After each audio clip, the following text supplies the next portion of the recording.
In the heart of the bustling Polanco neighborhood, where the restaurant windows reflect a life of appearances and protocol, Carmen Sanchez waited tables with the efficiency of someone who has learned to read emotions in the smallest gestures. At 24, she carried on her shoulders the experience of someone who had lived many more lives than her young face showed. That afternoon, amid expensive dishes and muted laughter, her attention was captured by a scene that clashed with the surroundings. A child with an angelic face and large vacant eyes, squirming in his chair without making a sound, firmly refusing his father's every attempt to feed him. The man, elegant with a tense expression and an impeccable shirt, sighed in frustration as the food grew cold in front of the little boy. No one intervened. No one seemed to know what to do. It was then that Carmen, without thinking twice, bent down to the boy's level. She didn't speak to him as if he were a patient or a stranger. She smiled at him. She offered him a spoon as if they were sharing a secret. With slow movements and a soft voice, she began to imitate the sounds the boy made with his mouth, repeating them as if they were a song unique to them. Daniel, as his father had called him minutes before, looked at her for a moment, then lowered his gaze, then looked back at her. Something broke in that invisible wall.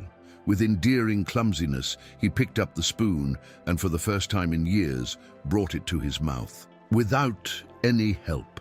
Alejandro Vega, the powerful businessman accustomed to buying solutions, froze. In front of him, a waitress without degrees or diplomas had achieved what the best specialists had failed to achieve, and all with a smile and a little spoon. For the next few minutes, Alejandro couldn't tear his eyes away from that scene. There was something deeply disarming about the way Carmen interacted with her son. No pity, no condescension, just a genuine presence. The other customers in the restaurant resumed their conversations, oblivious to the extraordinary nature of the moment. But Alejandro knew he had just witnessed something momentous. When Carmen gently sat up, he stood almost reflexively. He thanked her hesitantly, as if his years of business leadership were of no use at that moment. She smiled discreetly, downplaying the gesture, and returned to wait on another table. But Alejandro didn't stop watching her for the rest of the meal. Something inside him, rusted by routine, pain and loneliness, had shifted. That same night, after putting Daniel to bed and checking emails without really paying attention to them, Alejandro thought about her again. How was it possible that a stranger had connected with his son in minutes when he, his own father, still didn't know how to approach her? He remembered all the times he'd paid for recommended therapists, for programs abroad, for expensive devices that promised miraculous breakthroughs. Nothing had worked. Daniel was still, trapped in his silent world. With a resigned sigh, he picked up his cell phone and called his personal assistant. "Get the name of the waitress who served us today. I want to talk to her tomorrow, in person." He didn't know exactly what she was going to propose, but he knew he couldn't let that spark disappear. Maybe, just maybe, he'd found a door to his son, and that door held Carmen's warm eyes. Carmen hadn't slept well for weeks.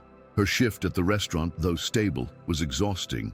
But what consumed her most was her other life, the one no one in Polanco knew about, the visits to the public hospital where her brother Miguel, 22 and severely autistic, was hospitalized for a recent crisis. Since they were children, they had been alone, caring for each other. Their parents had abandoned them before Carmen turned 10. Since then, she had become a sister, mother, and nurse, all at the same time.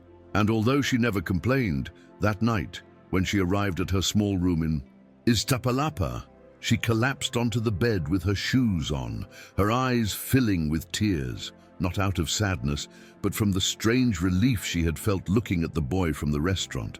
Seeing Daniel accept the food was like seeing a smaller, more open version of Miguel, and it shook her. If this part touched you, maybe it's time to follow this page. The next day, as she was arranging napkins and cleaning tables before the first shift, her boss called her from the bar. "There's an elegant man asking for you. He says it's urgent." Carmen frowned. She had no debts or acquaintances in that area.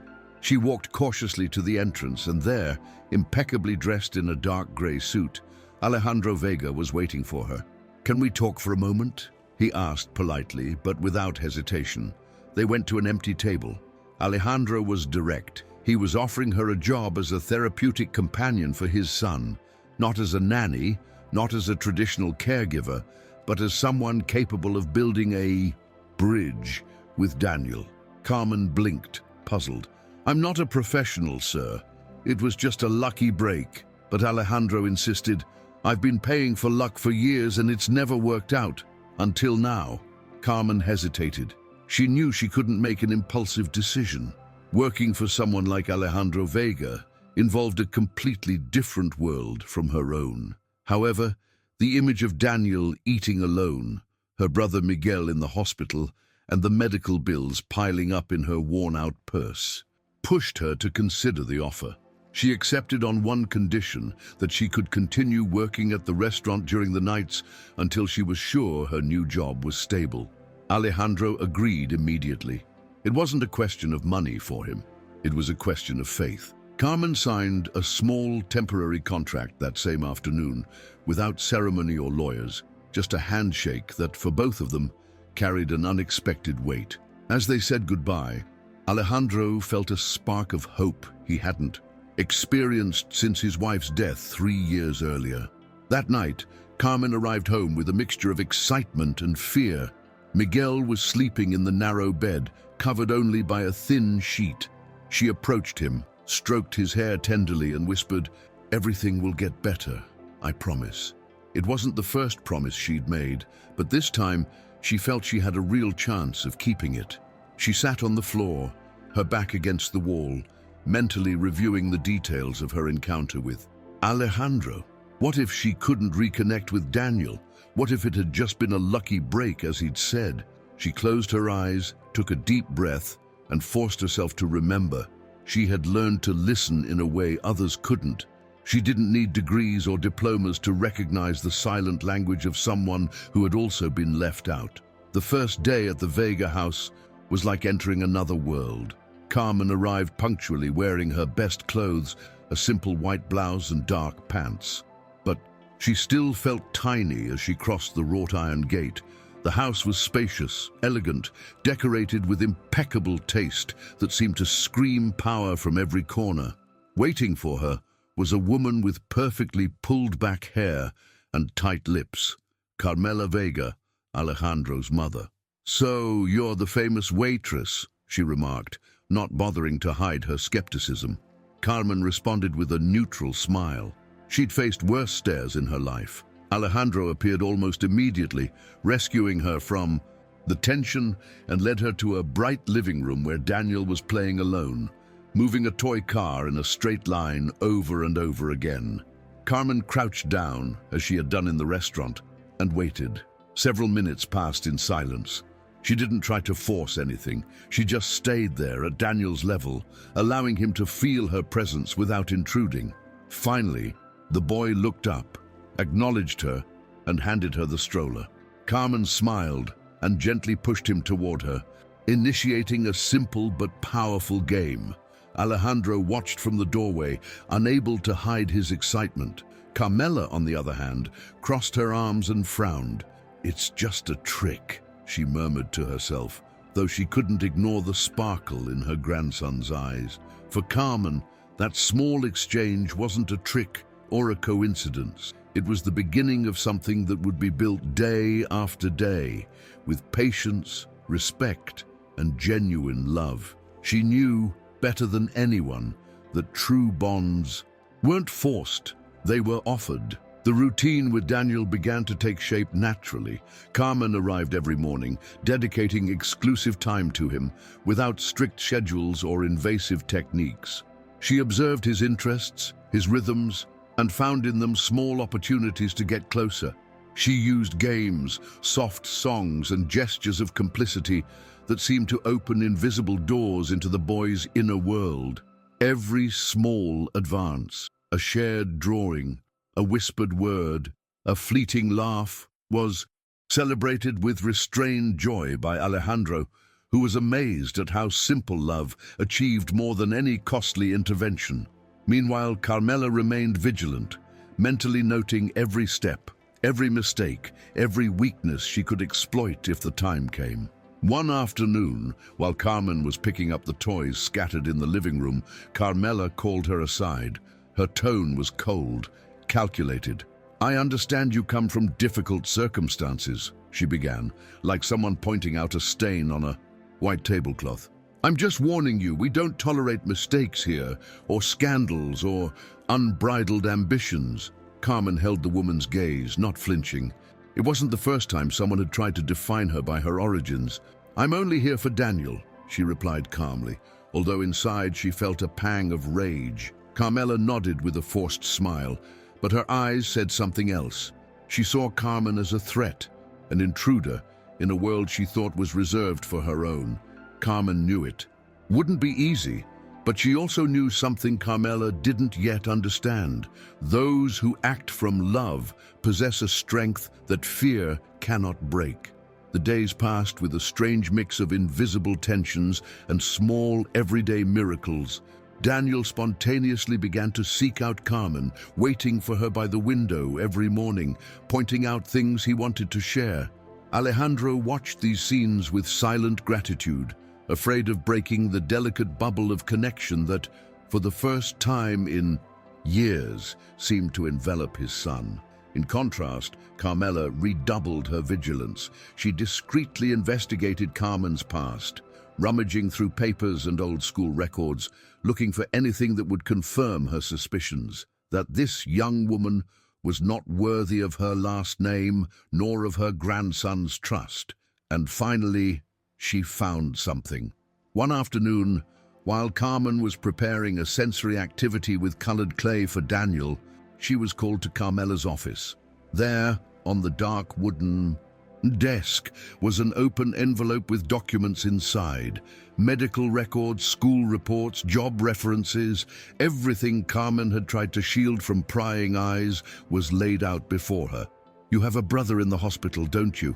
Carmela said, with that mixture of feigned compassion and judgment that hurt more than an outright insult. "I imagine this whole outreach is nothing more than a strategy to ensure a better future, for you and for him." Carmen felt her blood run cold, but she didn't.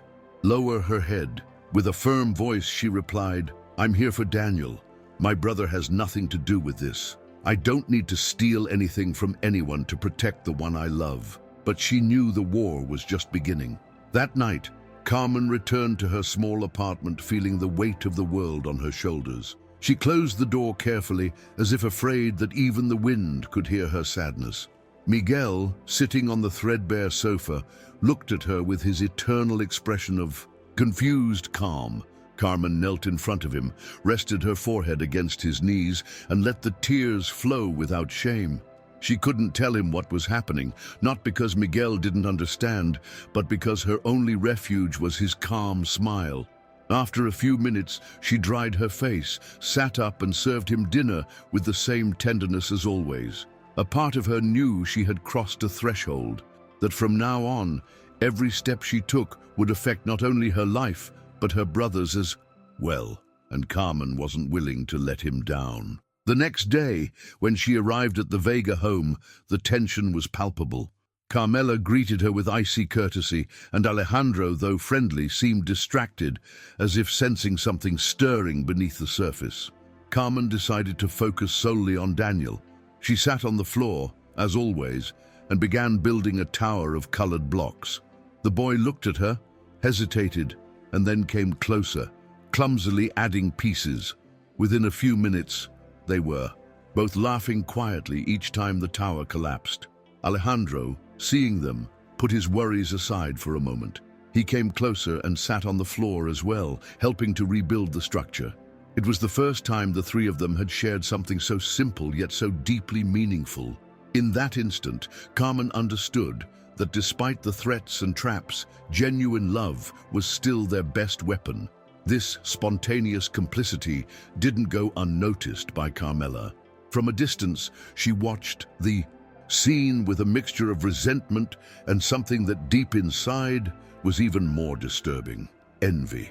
She didn't understand how this girl with no last name or position could get Daniel, her grandson, her blood, to open up in a way that even she herself hadn't been able to. She pressed her lips together, convinced she had to act before losing absolute control of the family. So, in the following days, she began to sow doubts in Alejandro. Veiled comments about Carmen's inexperience, insinuations about her true intentions. Alejandro, although secretly distrustful of his mother's attitude, couldn't prevent the seeds of doubt from taking root in his weary mind. Meanwhile, Carmen continued to build her little refuge with Daniel, oblivious to the chess moves being plotted around her. Each new gesture from the boy, a drawing held out proudly, a word mumbled in her direction, was a silent victory for her. She knew she couldn't rush the process, that respecting Daniel's timing was the most important thing. That's why, when Alejandro called her into his office one afternoon, his face grave, she felt a shudder. "I need to ask you some questions," he said, avoiding looking at her directly. Carmen nodded serenely. She was used to being questioned, to having to justify her existence to those who didn't understand her world. But this time it hurt more, because it came from someone she had begun to deeply respect. Alejandro took a deep breath before continuing. "My mother mentioned some things about your personal situation, about your brother, about your past." Carmen remained calm, even though inside she felt like a whirlwind. It wasn't the first time her life had been reduced to facts and prejudices, but this time, the pain was different. This time, the opinion of the person in front of her mattered to her. In a firm voice, without a trace of victimhood, she explained her story, how she had raised Miguel alone, how she had worked since she was a child to support them, how she had learned that dignity cannot be begged for, even if one walks with broken shoes. Alejandro listened to her in silence, each word sinking deep into his heart. When Carmen finished, there was only a moment of absolute silence between them, charged with something neither of them dared to name yet. Finally, Alejandro spoke, not in the voice of a businessman accustomed to command, but in that of a man she had both lost and loved deeply. "You don't have to prove anything to me, Carmen. All that matters to me is Daniel, and you've done more for him than anyone." There was a pause, and then he added, almost in a whisper, "And maybe you've done something for me, too." Carmen felt a lump in her throat, but she forced a smile. She couldn't allow herself to get her hopes up. Her priority was still Daniel, her brother, her own integrity. Still, for the first time in a long time, she let a small ray of hope seep into her heart. Maybe, she thought, not everything in life was meant to be struggle and loss. Maybe there was room for gratitude too, and who knows, for something more. The days that followed were lighter, although a certain tension still simmered beneath the surface. Alejandro was closer, more attentive, not only to Daniel, but also to Carmen. Sometimes he stayed during play sessions, silently observing, and other times he participated timidly, learning from Carmen to read her son's silent cues. For Carmen, these moments were a gift, but also a constant reminder of how fragile her position was. She wasn't part of that family. She didn't belong in that world of spacious houses, formal dinners, and burdensome surnames. She was only a temporary guest, a useful piece, until she wasn't anymore. Still, every time Daniel smiled at her, every time she saw him progress, she knew it was worth the risk. One afternoon, while they were playing in the garden, Daniel tripped and fell to the ground. Before anyone could react, Carmen ran to him, gently picked him up, and hugged him, whispering reassuring words. The boy, instead of withdrawing as he usually did from physical contact, clung to her tightly. Alejandro, who witnessed the scene from the terrace, felt a pang in his chest. It wasn't jealousy or sadness, it was something deeper. It was the realization that Carmen had managed to break down barriers that he himself hadn't known how to confront. And it was at that moment that Alejandro made a decision. He didn't know exactly how or when, but he was determined to Protect that connection, that seed of change that Carmen had brought into their lives, even if it meant confronting his own mother. That night, after putting Daniel to bed, Alejandro called Carmela into his office. The conversation was brief, tense, almost cutting. "I want you to stop investigating Carmen. No more insinuations, no more pressure." Carmela, surprised by her son's firm tone, tried to argue that he was only protecting the family, but Alejandro wouldn't budge. "The only threat here is the distrust we're sowing around someone who has only done good." It was the first time in years that Alejandro directly confronted his mother without beating around the bush or diplomacy. Carmela, her pride wounded, left the office without responding, but deep down she understood she had lost that battle, and although she wouldn't admit it right away, a part of her began to wonder if perhaps she had judged too quickly.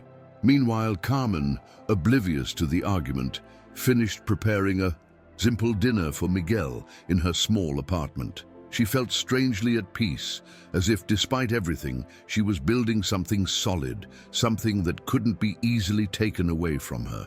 She thought of Daniel, of his shy laugh, of the small achievements of each day.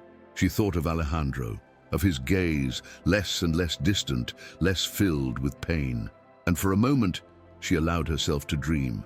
What if there really was a place for her in that world? What if her life, marked until now by constant struggle, was beginning to open up to something brighter? She forced herself not to get too carried away. She knew that broken dreams hurt more than harsh reality. But she also knew that there were moments, few, precious ones, when one had to dare to believe. Daniel's progress began to become more evident, even to those who had previously doubted him. At school, the teachers noticed that the boy was showing more interest in his surroundings, that he tolerated transitions better, and that although still reserved, he was beginning to seek eye contact for brief but meaningful moments. Alejandro received these reports with a mixture of pride and relief, and was quick to share them with Carmen, almost as if they were shared trophies. For Carmen, however, each of Daniel's advances was silent proof that patient love could overcome any pessimistic diagnosis. Every step they took together was a reminder that true change didn't come from grand gestures, but from perseverance, from presence, from not giving up. One Saturday afternoon, Alejandro invited Carmen and Daniel to a picnic in a quiet park on the outskirts of the city. It wasn't a formal event, nor a social engagement.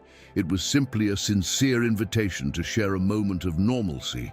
Carmen, although hesitant at first, eventually accepted. They arrived early, with a basket of simple food and a large blanket where Daniel could move freely. Under a clear sky and a friendly sun, they shared laughter, improvised games, and comfortable silences. It was one of those days that seemed suspended in time, where all the complicated things in the world dissolve for a few hours. Alejandro, seeing Carmen lying on the grass next to her son, laughing without reserve, felt something inside him, something that had been dormant for years, reawaken. At the end of the picnic, as they packed up their things and Daniel scampered near them, Alejandro found the courage to talk about something more personal. "I never thought I would see Daniel so alive again," he confessed, looking at the boy with a tenderness he rarely showed. Carmen, who was carefully folding the blanket, looked up and held his gaze. "He was always alive," she replied gently. "He just needed someone to truly listen." Alejandro nodded, feeling the weight of those words. For years, he had believed that love was shown by solving problems, paying for treatments, seeking out experts. He had never stopped to simply be. And now, thanks to Carmen, he understood how much he had missed. Back at the house, while Daniel showered before bed, Alejandro walked Carmen to the door. There was a moment of awkward silence, as if they both knew something had changed between them, but didn't know how to name it. Finally, Alejandro said, "Thank you for everything, not just for Daniel." Carmen smiled, a little embarrassed, and replied, "You don't have to thank me. I'm just doing what feels right." They said goodbye with a brief nod, without touching, without Grandiloquent words, but as they closed the door, they both knew that tonight wasn't like any other.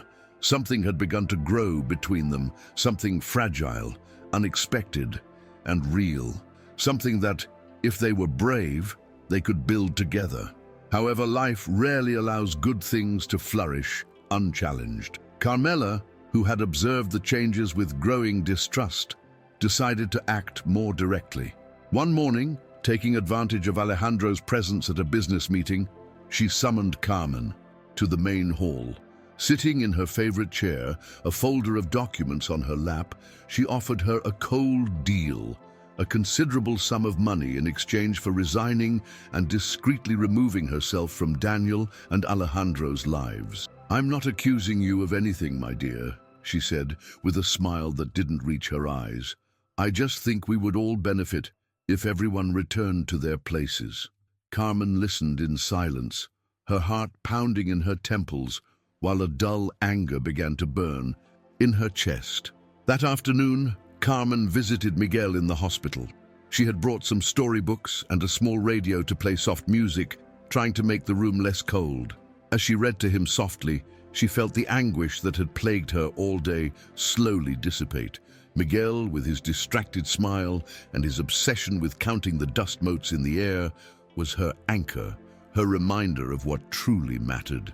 "Everything I do it for you too," she whispered, though she knew her brother might not fully understand, or maybe he did. Miguel simply rested his head on her shoulder, the way he used to do when they were children and had no one else. In that silent embrace, Carmen found the strength to carry on. Meanwhile, at the Vega house, Alejandro was beginning to suspect that his mother had tried to intervene again. He noticed the shifty glances of the employees, the tense silence that lingered when he asked about Carmen. He decided not to confront Carmela immediately. He preferred to observe, gather evidence, understand the extent of her maneuvers. But there was one thing he was clear about. He wouldn't allow his mother to destroy the only real hope Daniel had had in years.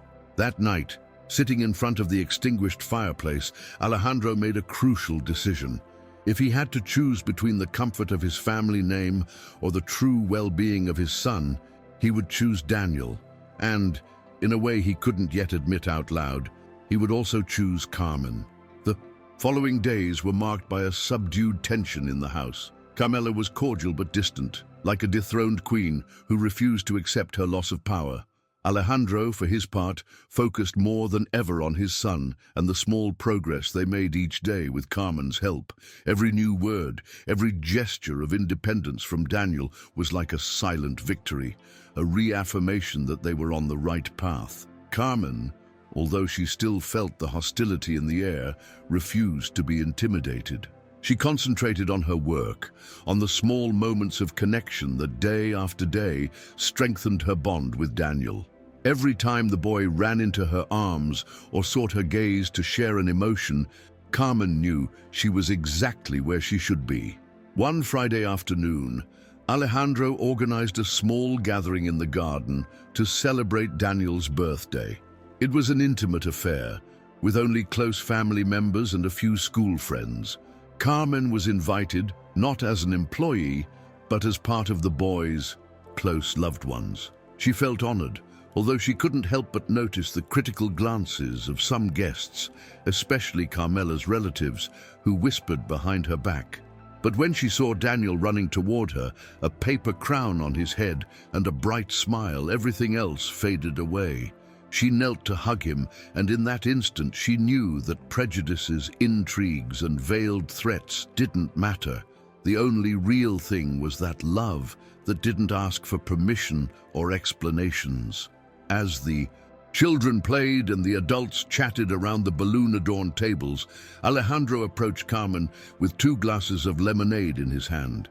"Are you having fun?" he asked, offering one to her. Carmen smiled, gratefully accepting it. "A lot. Daniel is happy, and that's what matters." Alejandro nodded, watching his son chase soap bubbles alongside other children. They remained silent for a few seconds, enjoying the scene, until Alejandro, in a low voice, said, "I don't know what this day would have been like without you." Carmen felt an unexpected warmth rise in her chest. She was grateful that Daniel called out her name at that moment, allowing her to avoid a response she wasn't sure she could give without betraying herself. That night, after the party, Alejandro walked her to the exit. They paused there under the dim light of the entrance, as if neither wanted to be the first to break the moment. "Carmen," he began with a seriousness that made her shudder, "I don't want you to feel alone in this." She looked up, meeting his sincere eyes. "I know there are many people who judge you without knowing you, but I see you." Carmen swallowed, moved. No one had said anything like that to her in a long time. Before she could respond, Daniel came running, hugging her legs tightly. They both laughed, and the moment was suspended in a shared breath. There were no promises, no rushed confessions, only a silent truth that began to pulse between them, asking for its own time to blossom. The next day, Carmen decided to visit Miguel earlier. She had saved enough to bring him a small gift, a rubber ball they used to play with as children. When she arrived in his room, she found him sitting up in bed, staring out the window, absorbed in his own world. Carmen approached, placed the ball in his hands, and to her surprise, Miguel smiled broadly and began squeezing it rhythmically, just as he used to do when he was little. Carmen sat down beside him, holding back tears. It was those tiny gestures that reminded her why she fought so hard. And in that moment, she knew that her love for Daniel and her commitment to Miguel weren't in conflict. They were extensions of the same protective instinct, of the same need to build bridges where others saw only barriers. Meanwhile, Alejandro was having his own internal battle. After years of controlling everything in his life with surgical precision, business, relationships, even his emotions, he felt like meeting Carmen had dismantled those invisible walls. It wasn't just gratitude for what she had done for Daniel.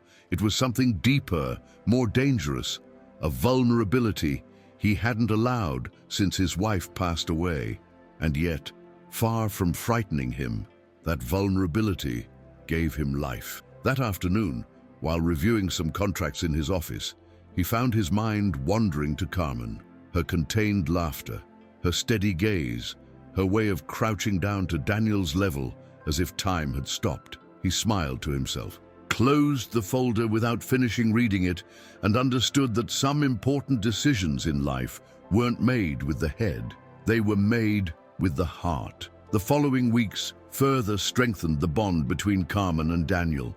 Each small achievement, a new word, a spontaneous gesture, a sustained gaze, was celebrated with a genuine joy that enveloped the entire household, even though Carmela was still reluctant to admit it openly. Alejandro arranged discreet changes in the family. Routine, ensuring that Carmen had increasing freedom to apply her intuitive methods. For her, each day was a new challenge, but also an opportunity. She knew that progress in children like Daniel didn't follow a straight line, that there were setbacks, long silences, and difficult days. However, one thing never changed: the unconditional love that united them. And in that love, Carmen found the strength to continue believing. One Saturday morning, while setting up a reading corner for Daniel in the house, Alejandro decided to talk about his deceased wife. It wasn't a story filled with drama or tears. It was a calm narrative, like someone opening a window in a room that had been closed for too long. He spoke of how they met, of their shared passion for travel, of the overwhelming joy they felt upon learning they would be parents, and also of the unbearable pain of losing her to a sudden illness when Daniel was barely 2 years old. Carmen listened silently, with respect and empathy. When Alejandro finished, there was a moment of profound stillness between them. There wasn't much to say. Sometimes being present was the greatest act of love possible, and that silent presence was, for both of them, a way to heal old wounds. From that conversation on, the relationship between Alejandro and Carmen took on a new depth. Their outward demeanor didn't change. They remained respectful, careful in the eyes of others. But in the long glances, the shared silences, the small gestures, like a coffee discreetly left on the work table or a coat draped over shoulders on a cold afternoon. Something much stronger than any words was woven together. Daniel, sensitive as only children can be, sensed that warm energy around him.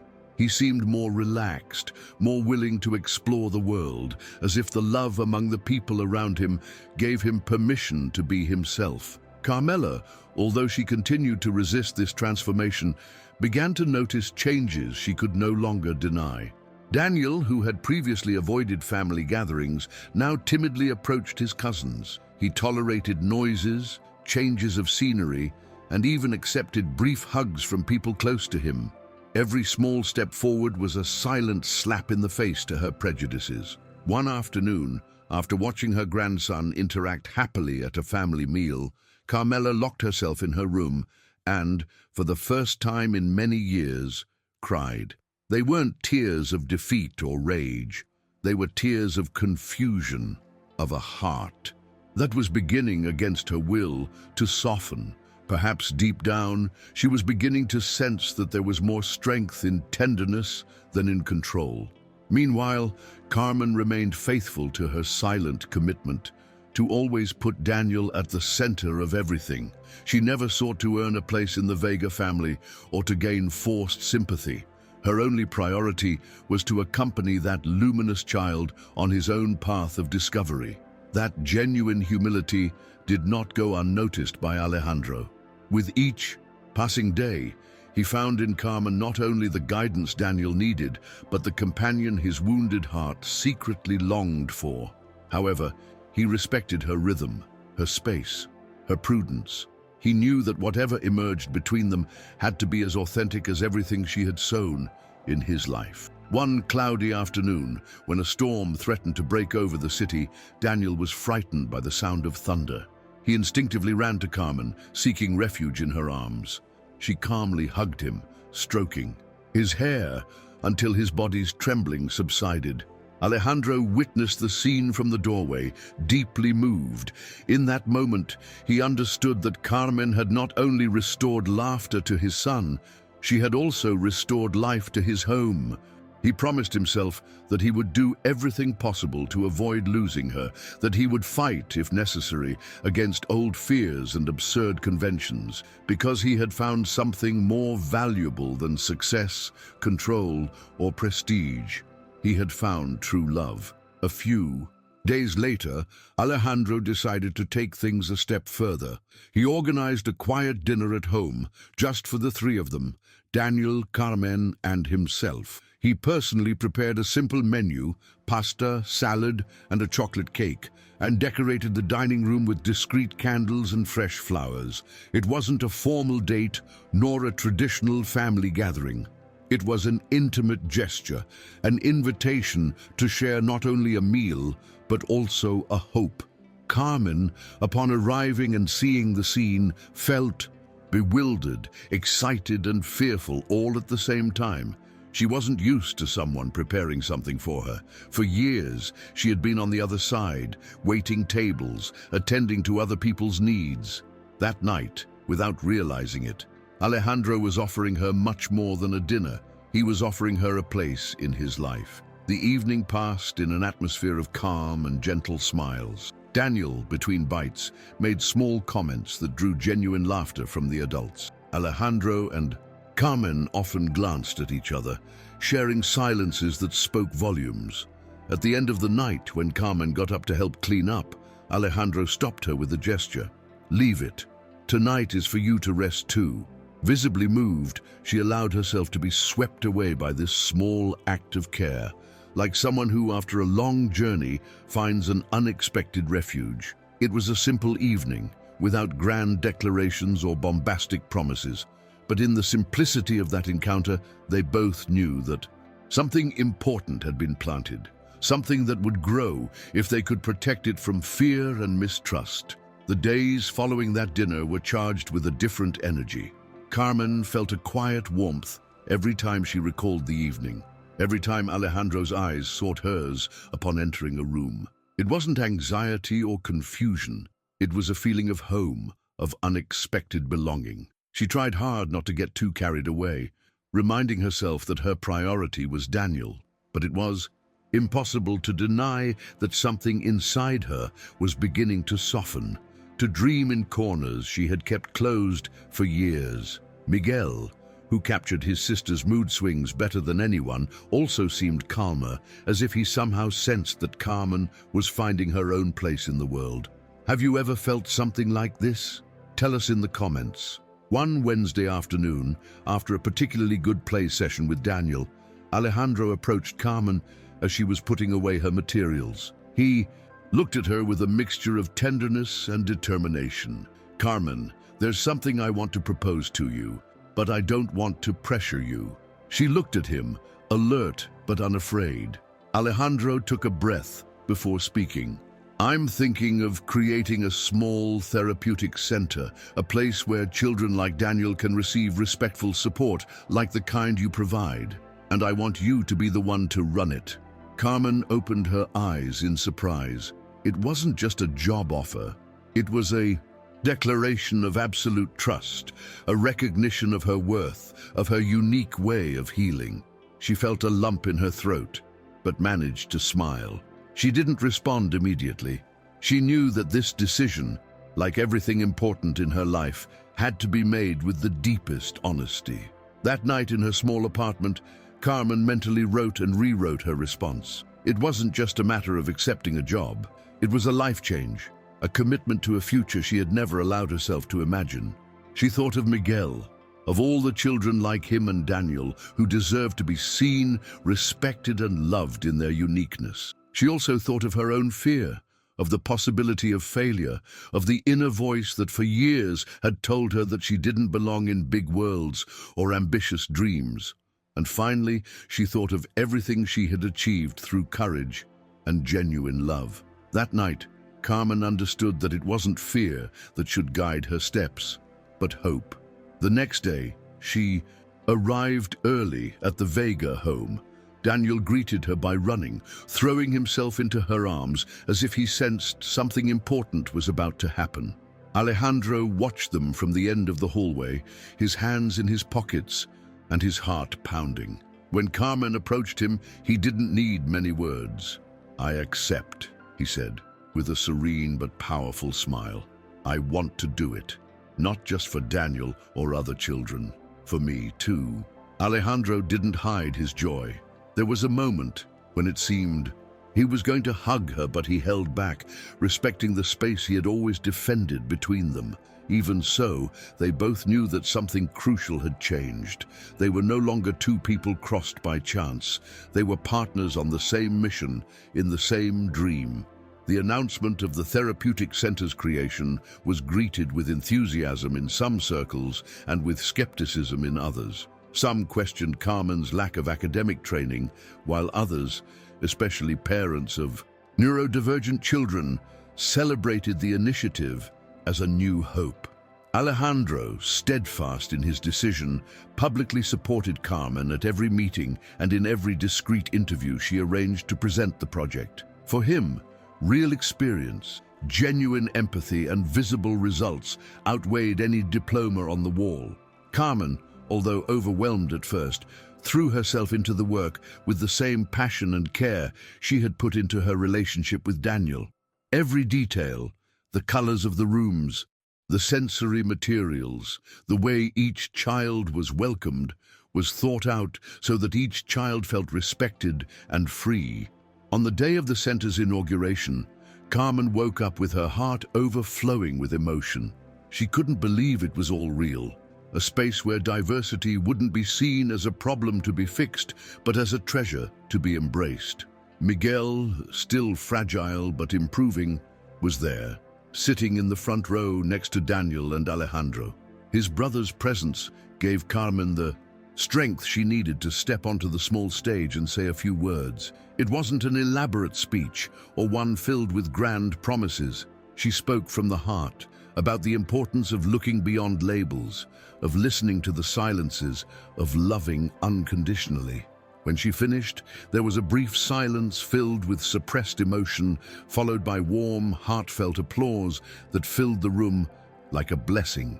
After the inauguration, while guests toured the facilities and Daniel played in one of the sensory rooms. Carmen took a moment to breathe alone in one of the interior gardens. She closed her eyes, letting the murmur of the children's voices and laughter envelop her. She had dreamed of something like this, although she had never dared to put it into words, and now it was here, a reality. She felt a warm hand gently rest on her shoulder. It was Alejandro. He said nothing. He just stayed by her side, sharing the same grateful silence. Between them, no speeches were necessary. What they had built together spoke for themselves. That night, when Carmen arrived home, she found Miguel awake, waiting for her with a smile. She sat down next to him, hugging him like she had when they were children, and the world seemed too big to face alone. "You know what?" she whispered. "Today was one of the happiest days of my life." Miguel didn't respond with words, but his shining gaze said everything Carmen needed to hear. In that moment, she understood that all the pain, all the sacrifices and surrender, every battle fought in silence, had been worth it.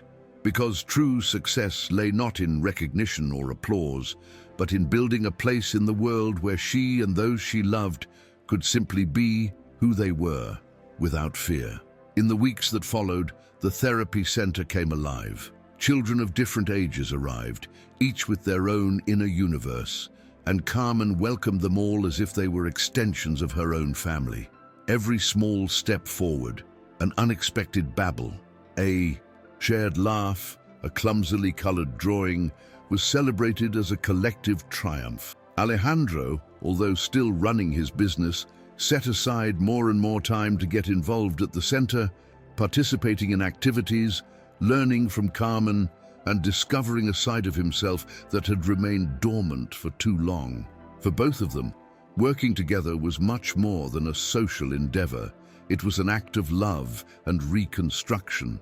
Carmela, for her part, continued to fight her pride, watching from a distance as Carmen transformed not only Daniel's life, but also the dynamics of the entire family.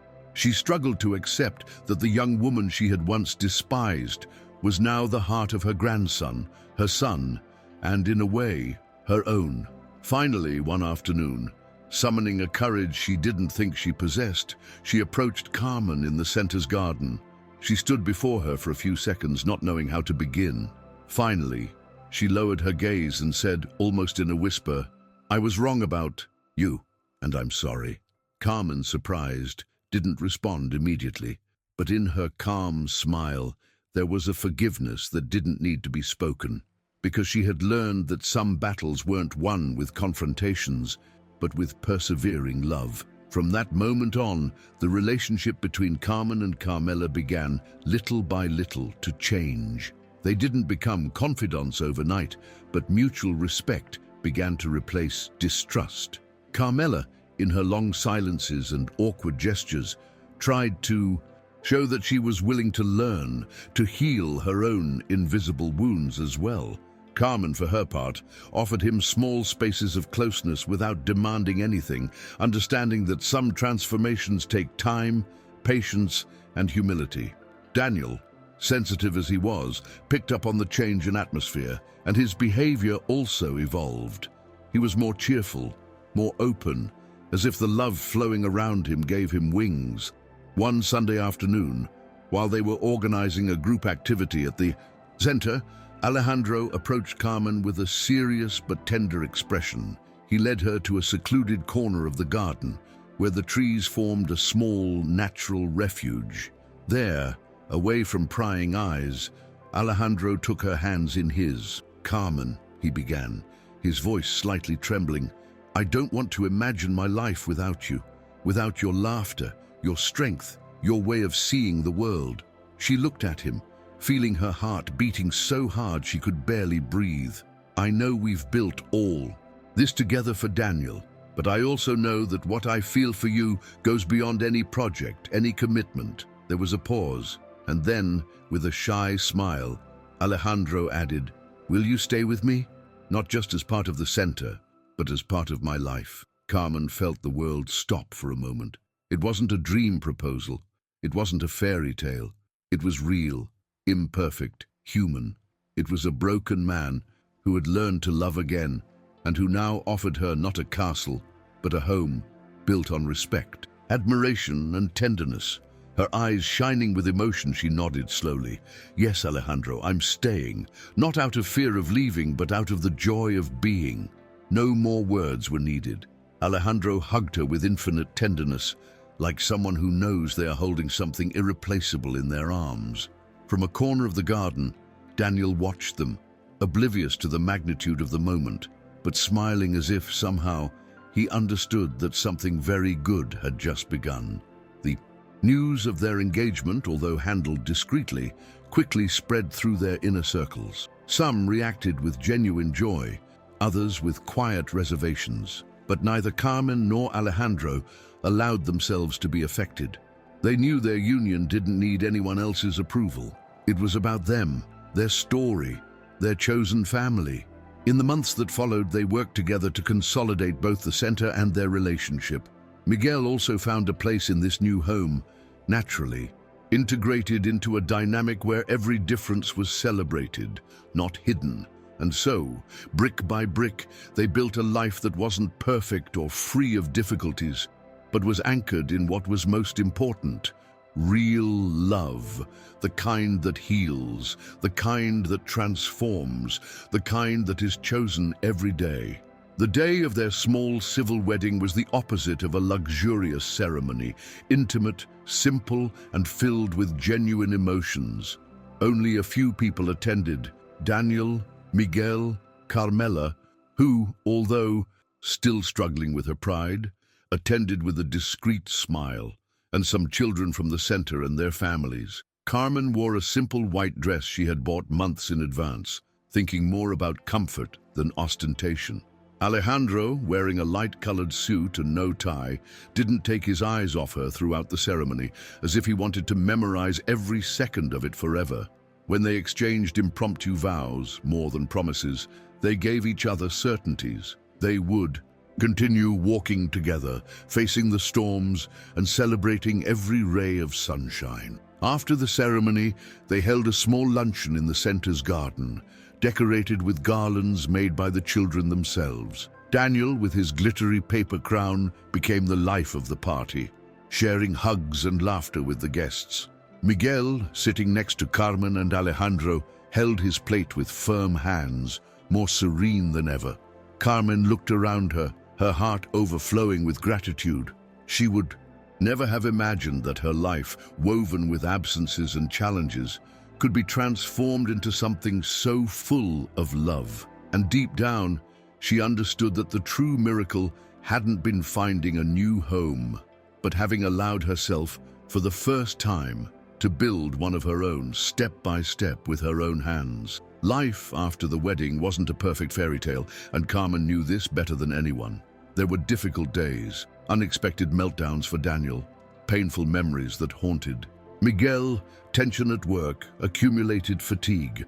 But unlike her previous life, she didn't face those days alone. Alejandro was there, with his rough but firm patience, learning every day to be not only a more present father, but also a true life partner. Miguel, with his silent progress, reminded everyone that every small step forward deserved to be celebrated. And Daniel, with his hearty laughter and luminous gaze, was the invisible bond that kept them all together. Carmen also found new friends in the mothers and fathers who came to the center, sharing experiences, fears, and hopes. For the first time, she felt she belonged to a community where she wasn't judged or pitied, but rather respected for her strength and compassion. There were days of frustration and tears, yes, but also days of shared laughter, of goals achieved, of spontaneous hugs under the sunny patio. And on each of those days, Carmen reaffirmed her choice: to live with an open heart, even when that sometimes meant breaking down in order to rebuild herself, because she had learned that it was through the cracks that the light entered most intensely. One morning, while organizing materials for a new activity at the center, Carmen received an unexpected letter. It was an invitation to attend a conference on educational inclusion and neurodiversity. where she was invited to share her experience as the center's founder. At first, she thought it was a mistake. What could she, a simple waitress turned therapeutic companion, contribute to such a formal academic forum? Insecurity churned in her stomach, but Alejandro, reading the letter with her, took her hand and said, "You are not just a guest, Carmen. You are living proof that love and empathy transform more lives than any theory." With those words, she decided to accept, even though fear plagued her. On the day of the conference, Carmen took the stage with sweaty palms and her heart pounding. In front of her was a room full of professionals, parents, and educators. She closed her eyes for a second, took a deep breath, and began to tell her story. Not as a perfect heroine, but as a woman who had learned from pain, from patience, and from silent faith in what others couldn't see. She spoke of Miguel, of Daniel, of every child who had touched her life. She spoke of the defeats, of the minimal progress, of the invisible victories measured only in trusting glances and shy smiles. When she finished, the entire room rose to its feet in a long, moving applause. Carmen, with subtle tears in her eyes, smiled, not out of pride, but out of gratitude. She had found her voice, and the world, at last, was ready to listen. After the conference, the impact was immediate. They received requests from families across the country interested in visiting the center and replicating its model elsewhere. Carmen, far from being dazzled by the sudden attention, remained true to her principles. She would grow, yes, but without losing the essence that had gotten it all started. She gathered her small team, made up mostly of mothers, young therapists, and people with similar experiences, and together they planned how to expand the project without sacrificing the closeness and love that permeated every corner of the center. For Carmen, each new child who walked through those doors was a reminder of her mission, to ensure that no one would ever feel invisible again. At home, things were also changing, but in an even more beautiful way. Alejandro, who had lived so many years immersed in the cold world of business, now found a new, more authentic happiness in the small daily rituals. Having breakfast together, helping Daniel with a school activity, reading to Miguel in the afternoons. Carmela, while remaining who she was, had learned to give in, to accept that control wasn't always synonymous with love. Sometimes she would simply sit in the yard to watch Daniel and Miguel play, letting the sun caress her face as a silent way of apologizing for lost time. And Carmen, contemplating that scene from the kitchen, knew she was witnessing something bigger than herself, a family rebuilt from compassion, resilience, and the conscious choice to love. One summer night, as the warm air carried the scent of blooming jacaranda trees, Alejandro and Carmen sat on their porch, watching Daniel play with Miguel under the stars. The tranquility of the moment enveloped them like an invisible blanket. Alejandro, a glass of wine in his hand, broke the silence with an unexpected question. "Did you ever think all of this would be possible?" Carmen smiled, looking at the scene before them. "No," she admitted, "but I learned that sometimes the biggest dreams are the ones you didn't know you had." Alejandro looked at her with profound tenderness, and on an impulse he no longer needed to contain, gently caressed her cheek. There, in the middle of the warm night, they kissed for the first time, not like two strangers crossing paths, but like two souls who had found each other, recognized in their vulnerability and their strength. That kiss, full of history, shared scars, and renewed hope, sealed a silent pact between them. From that moment on, their relationship took on a new, more intimate, deeper dimension. They were no longer just partners in raising Daniel or running the center. They were lifelong companions. Every daily gesture, a carefully prepared coffee, a quick call to ask how the day had gone, a casual caress in passing, strengthened the bond they had so carefully woven. They didn't need grand promises or theatrical declarations. They knew that true love is built in the small details, in daily presence, in the constant decision to choose each other again and again, even on dull days. Over time, the therapeutic center became a benchmark, not only for its results, but for its unique philosophy, treating each child as a whole person, worthy of respect and unconditional love. Carmen was invited to collaborate in the development of public inclusion policies, and although she continued to feel uncomfortable in front of cameras and microphones, she knew her voice was necessary. Alejandro, always by her side, supported her in each new challenge, reminding her that her greatest strength lay not in her academic experience, but in her ability to touch hearts. And so, little by little, Carmen stopped seeing herself as the waitress who got lucky and began to recognize herself as what she had always been, a builder of paths where before there had only been walls. On a personal level, life also continued to be woven with threads of love and learning. Miguel, with the support of appropriate therapies and the loving environment that surrounded him, achieved levels of independence no one had anticipated. Daniel, increasingly expressive and self-confident, found an inseparable playmate in his uncle. Family dinners, once tense and formal, became joyful rituals where differences were celebrated and laughter filled the house. Even Carmela, in her reserved way, began to enjoy those moments, allowing herself to laugh more, worry less, and simply be a grandmother, without the burdensome expectations that had previously governed her. For Carmen, witnessing this silent transformation was one of the most unexpected gifts of her new life. One Sunday morning, while they were having breakfast in the courtyard, Daniel approached Carmen with a drawing in his hand. It was a colorful piece of paper with clumsy but vibrant figures, a huge sun, a house, a tree, and 3 people holding hands. He pointed to each figure with his little finger. Dad, Miguel, you, and me. Carmen felt her heart clench in her chest. Years ago, she would never have imagined that such a simple gesture could have such a profound meaning. She stroked Daniel's head and thanked him with a kiss on the forehead. She didn't need any more proof that they were doing things right. True love doesn't need explanations. It's felt, lived, and built day by day. As time passed, Alejandro and Carmen began talking about new projects, opening more centers in other cities, training more professionals with the same philosophy of respect and love that had guided them. It wasn't ambition that drove them, but a genuine desire to multiply what they had learned, that every child deserves a place to be seen and loved as they are. They planned to take it slowly, ensuring that each step maintained the essence that made the first center a home more than an institution. For Carmen, each new dream was a natural extension of the first, building bridges where others saw chasms, turning on lights where others saw only shadows. One day, while walking through one of Daniel's favorite parks, Alejandro suddenly stopped, looking at Carmen with a mischievous smile. "Can you imagine?" he said, pointing to a large field covered in wildflowers.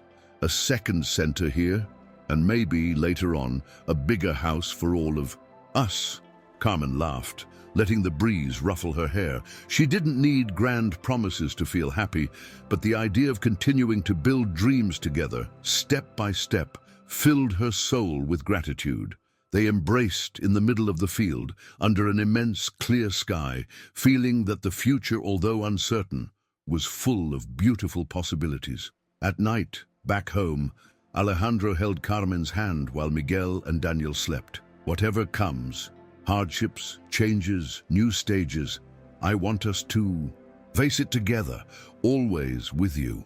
Carmen rested her forehead against his, closing her eyes to savor that moment of absolute peace.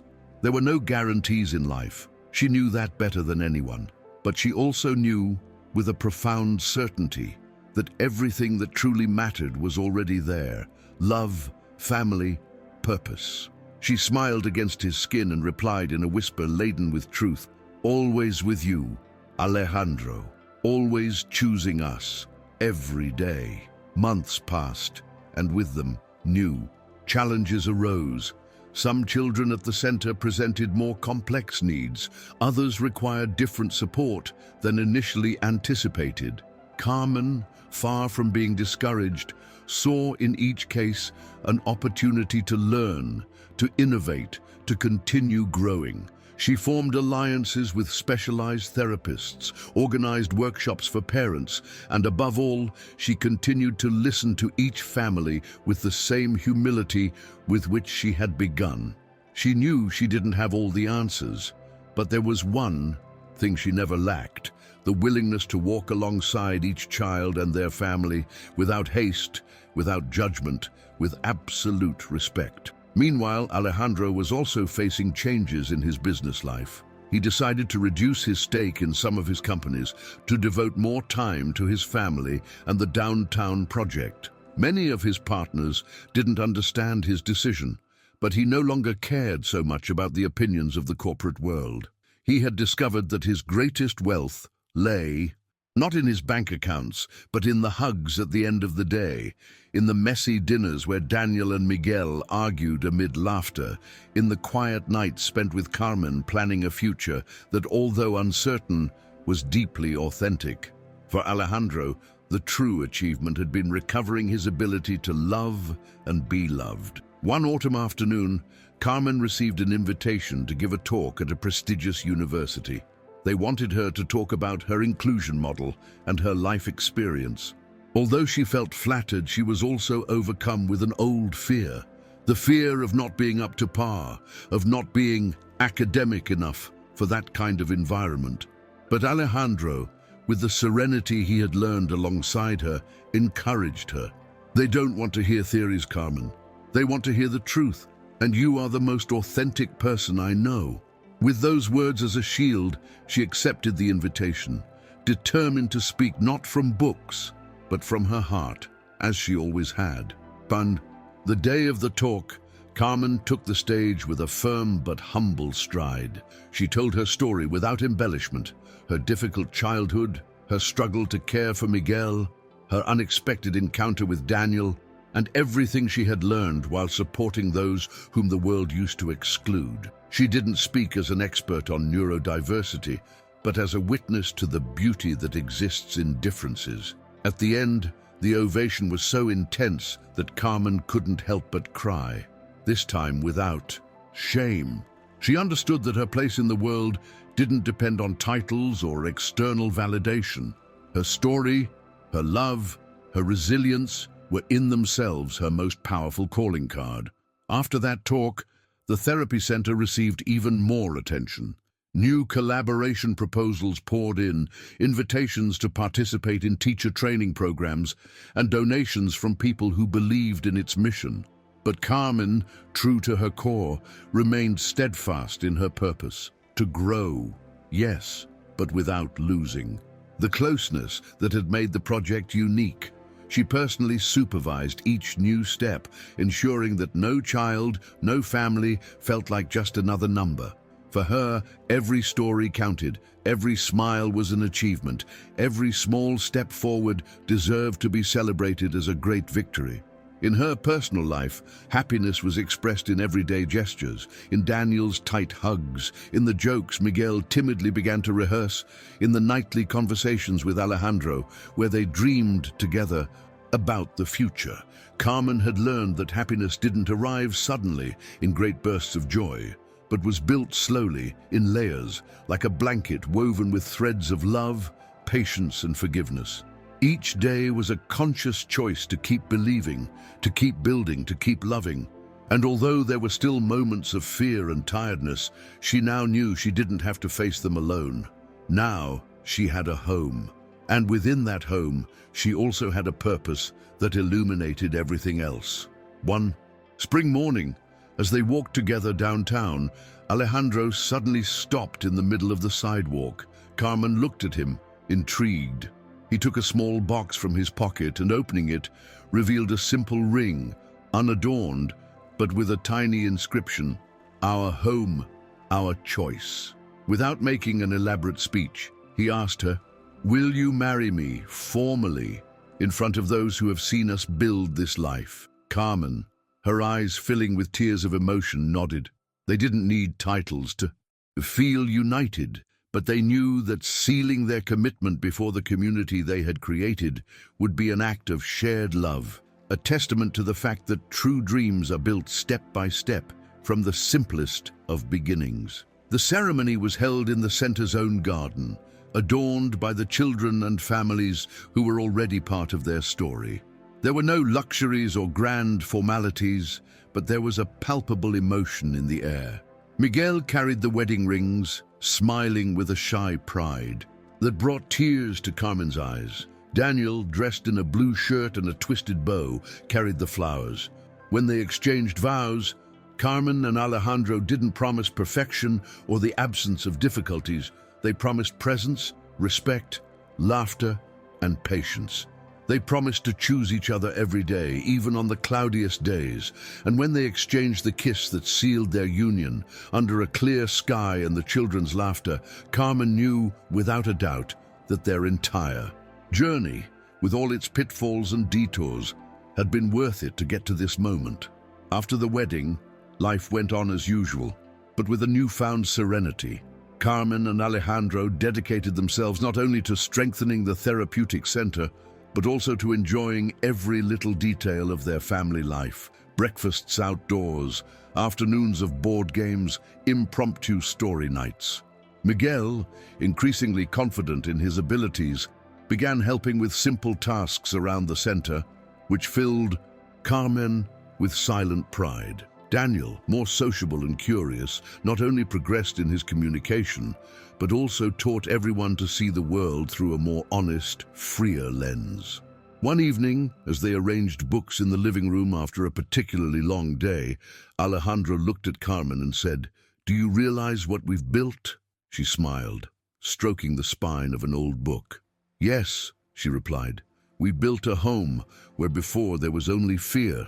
We built a family where there was only loneliness." They hugged amid the clutter of pillows and toys, knowing that their story wasn't one of perfection, but of resilience, of faith in the small steps, in the small daily decisions to love, to trust, to not give up. And in that simple embrace, surrounded by the peaceful sounds of their home, they found the purest definition of happiness, being exactly where they wanted to be, with those they loved most. Over the years, the therapeutic center grew not only in size, but also in spirit. New locations opened in other cities, each run by people trained in the philosophy Carmen had inspired: respect, patience, and unconditional love for each child. However, they never allowed growth to rob them of their essence. Each new space maintained the same warmth, the same personalized dedication that had made the first center a refuge for so many families. Carmen traveled occasionally to supervise the new locations, but she always returned home eagerly, knowing that her true place was among her loved ones, among Daniel's laughter, Miguel's clumsy jokes, and Alejandro's silent hugs. On one of those trips, while gazing through a window at the golden sunset of a new city, Carmen reflected on her life. She remembered the young waitress who, one day, amid the bustle of a restaurant in Polanco, bent down in front of an autistic boy and unknowingly changed his destiny.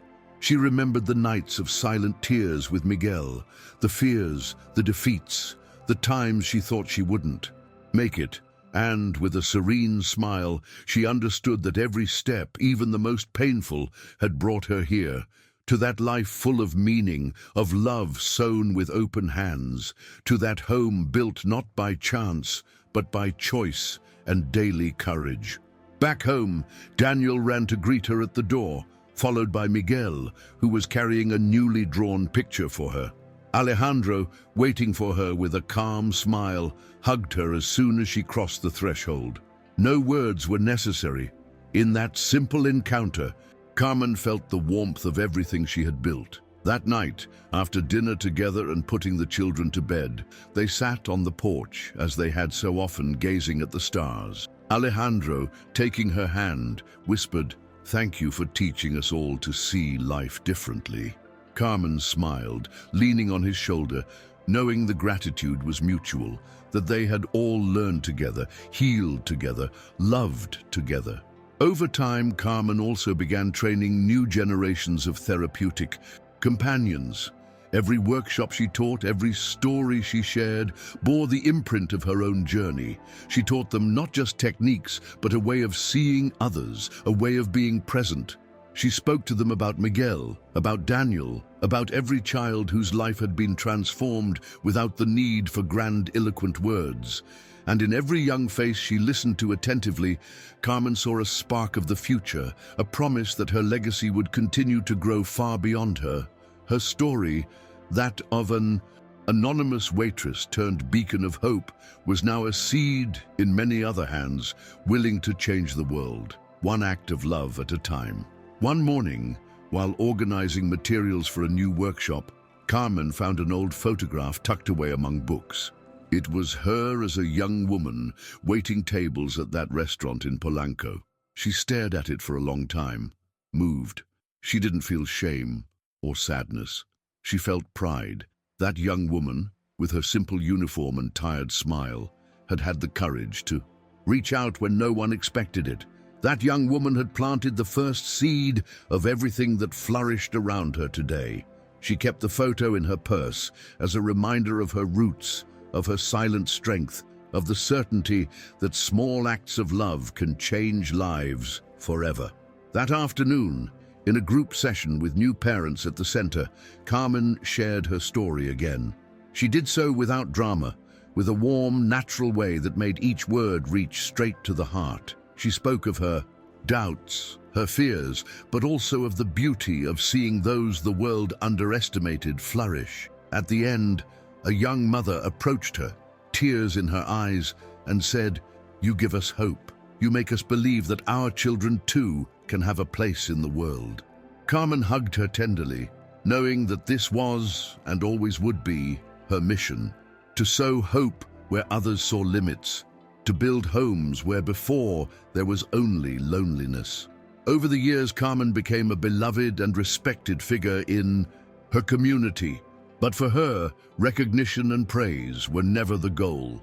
Her true reward lay in the spontaneous hugs of children, in the shy smiles of parents who found a safe place, in the peace of mind that came with knowing she had transformed not only her life, but also the lives of those around her. She continued to see each day as an opportunity to sow, to accompany, to be present in a real and sincere way. She didn't seek grand gestures. Her love was built in the everyday, in the patient and silent work she knew so well. At home, life continued its sweet and steady course.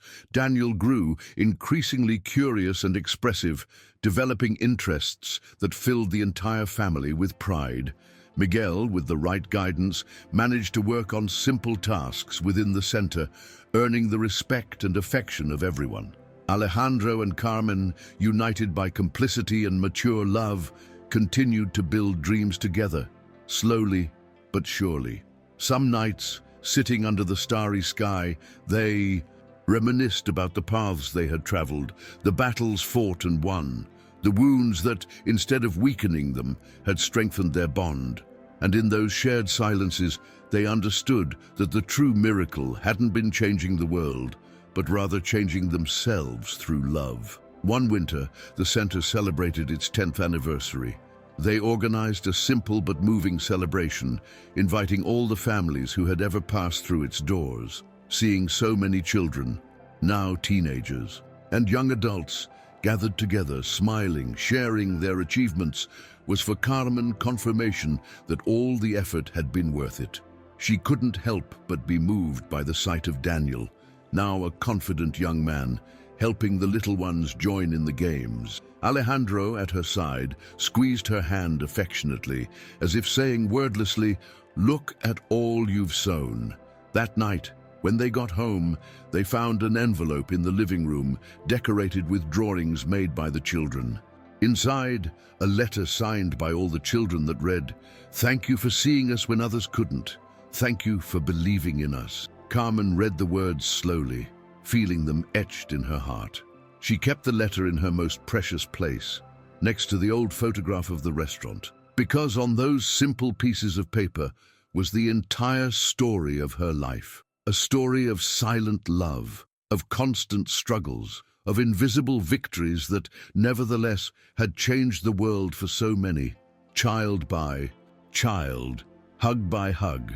Over the years, Carmen and Alejandro's house was filled with vivid memories, drawings stuck on the refrigerator, worn books on the shelves, improvised photographs of simple but unforgettable trips. Every object, every corner, told a story of resilience and love. Miguel, now an adult, found his permanent place at the center, helping with administrative tasks and receiving warm greetings every day from those who knew his story.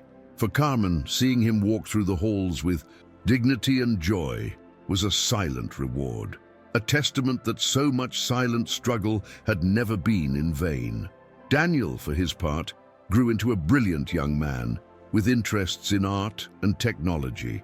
Although his path wasn't always easy, his family was by his side every step of the way, celebrating every small achievement and supporting him through every challenge. Carmen, Alejandro, and Miguel didn't seek to mold him into an idealized image. They supported him in being himself, unique and free. Every time Daniel smiled or shared his dreams, Carmen felt like she was witnessing the blossoming of a seed planted many years before.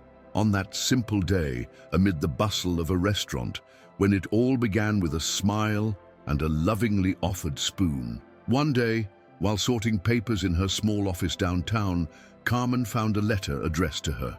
It was from a new mother who had recently arrived with her son, diagnosed with severe autism. The letter spoke of fear, tiredness, nights of crying, and hopelessness, but it ended with a sentence that made Carmen have to sit down to keep from falling. Here, for the first time, we feel we are not alone. Thank you for existing. Carmen held the letter to her chest, letting tears moisten her cheeks. She didn't need any more recognition. Each story like that was her true medal, her motivation to keep going. That night, in the tranquility of her home, she shared the letter with Alejandro and Miguel. Daniel, curious, sat beside her while she read aloud. When she finished, Alejandro hugged her, and Miguel, with his particular way of expressing affection, clumsily patted her hand. Daniel, with overflowing tenderness, rested his head on her shoulder. Carmen closed her eyes for a moment, feeling the sweet weight of that moment. She had dreamed, struggled, fallen, and gotten back up so many times, but in that moment, she knew, with a profound certainty, that she was exactly where she was meant to be, surrounded by love, fulfilling the purpose that life had silently whispered to her all along. As time passed, Carmen began to write her memoirs. She didn't do so with the ambition of fame or recognition, but as an act of gratitude, a legacy for those who, like her, once needed to believe that everyday miracles exist. Each page spoke of struggle, of tenderness, of silent resistance. She wrote in the early mornings when the house was asleep and the only sound was the faint ticking of the clock. She told the story of how love had been her greatest tool for change, of how she had transformed pain into a bridge and loneliness into a home. When she finished the first draft, she hesitated to share it. But Alejandro, reading some excerpts, insisted, "Your story can shed many lights on dark paths, Carmen. Don't keep it just for us." Encouraged by his words, she decided to publish the book modestly, without major publishers, confident that it would reach those who needed it most. And so it did. Her story, simple but powerful, began to travel unexpected paths, touching lives, sowing silent hope in hearts she might never get to know personally. But that didn't matter. Carmen knew that the seeds of true love are never lost. They germinate in the most unexpected places, transforming the world, one heart at a time. The years continued to pass, and although life brought new challenges, minor health issues, changes in the center's team, new expansion needs, Carmen never lost her focus. She continued to find meaning in the small, everyday victories, in a child saying his first word, in a mother smiling again after months of anguish, in a family finally finding a place of belonging. Each new story reinforced in her the certainty that patient, true love has a transformative power that nothing and no one can take away. One afternoon, while supervising an outdoor activity at the center, Carmen watched Daniel and Miguel playing with several children. She paused for a moment to contemplate the scene. The sun, golden there, tousled hair, laughter filling the air, differences disappearing amid shared joy. She closed her eyes, took a deep breath, and allowed herself to feel once again the magnitude of what they had built. It wasn't just a physical place. It was a refuge, a living declaration that goodness still had a place in the world, and in that instant she understood that her legacy would not be measured in books sold or official recognition, but in every life touched, in every soul that, thanks to a small act of love, had found a reason to keep going. With each new generation of children and families arriving at the center, Carmen found her sense of mission renewed. She never let routine rob her of the wonder of each first step, each first word, each first spontaneous hug. For her, each child was unique, each story an entire universe deserving of being explored with respect and love. Alejandro, always by her side, handled the administrative aspects with the same dedication, allowing Carmen to focus on what she loved most: human connection, the silent miracle of companionship. One night, while they were preparing dinner together in their home filled with happy memories, Alejandro asked her softly, "Did you ever imagine that life would give us so much?" Carmen, slowly stirring some sauce in the pot, smiled. "No," she replied, looking into his eyes, "but I learned that sometimes the best comes when you stop fighting life and start trusting in what you can build with love." Alejandro hugged her waist, resting his forehead on her shoulder. They didn't need to say more. The life they had built together, with patience, with pain, and with hope, was the best answer they could give each other. And they knew, without the need for grandiloquent promises, that they would continue to choose each other every day, in every small gesture, in every new dawn. The quiet days became their greatest treasures. Walks at sunset, afternoons of board games, spontaneous visits to the park where Daniel and Miguel could be themselves without judgmental glances. Each shared moment strengthened the invisible bonds that kept them together, reminding them that true happiness wasn't found in grand events, but in the sum of small moments lived to the fullest. Carmen, watching her family laugh under the shade of the trees, felt her heart beat in tune with something larger than herself, a silent web of love that sustained them. One afternoon, while arranging some donated books in the center's library, she found a children's book with a handwritten dedication for those who know how to see with the heart. Carmen smiled as she read it, feeling that those words defined her entire journey. She had learned to see beyond appearances, diagnoses, and prejudices. She had learned to recognize the unique light in each person, even when others saw only shadows. And in that learning, she had not only changed the fates of others, she had healed her own story, transforming wounds into paths of empathy, silences into spaces of welcome, fears into opportunities to love more deeply. Over time, Carmen built an increasingly strong team at the center, teaching them not only techniques, but a philosophy of life. She taught them to approach each child with curiosity, without rigid expectations, allowing space for each story to unfold at its own pace. It was not unusual to see her sitting on the floor next to the children, listening unhurriedly, validating their emotions, celebrating their simplest achievements. For her, the center was not a place of rehabilitation, but a space for encounter, between different worlds, between diverse ways of being and loving. One day, a young new therapist approached her after a group activity. Moved, she said, "Thank you for showing us that perfection isn't necessary to change lives, just presence, patience, and love." Carmen, smiling humbly, responded, "I don't teach anything I haven't learned firsthand." And it was true. Everything she shared was born from her own journey, from her defeats, from her small daily victories. It wasn't about providing answers, but about accompanying processes, about walking alongside those who, like her once, needed to know they weren't alone. At home, life continued to unfold with its sweet, imperfect rhythm.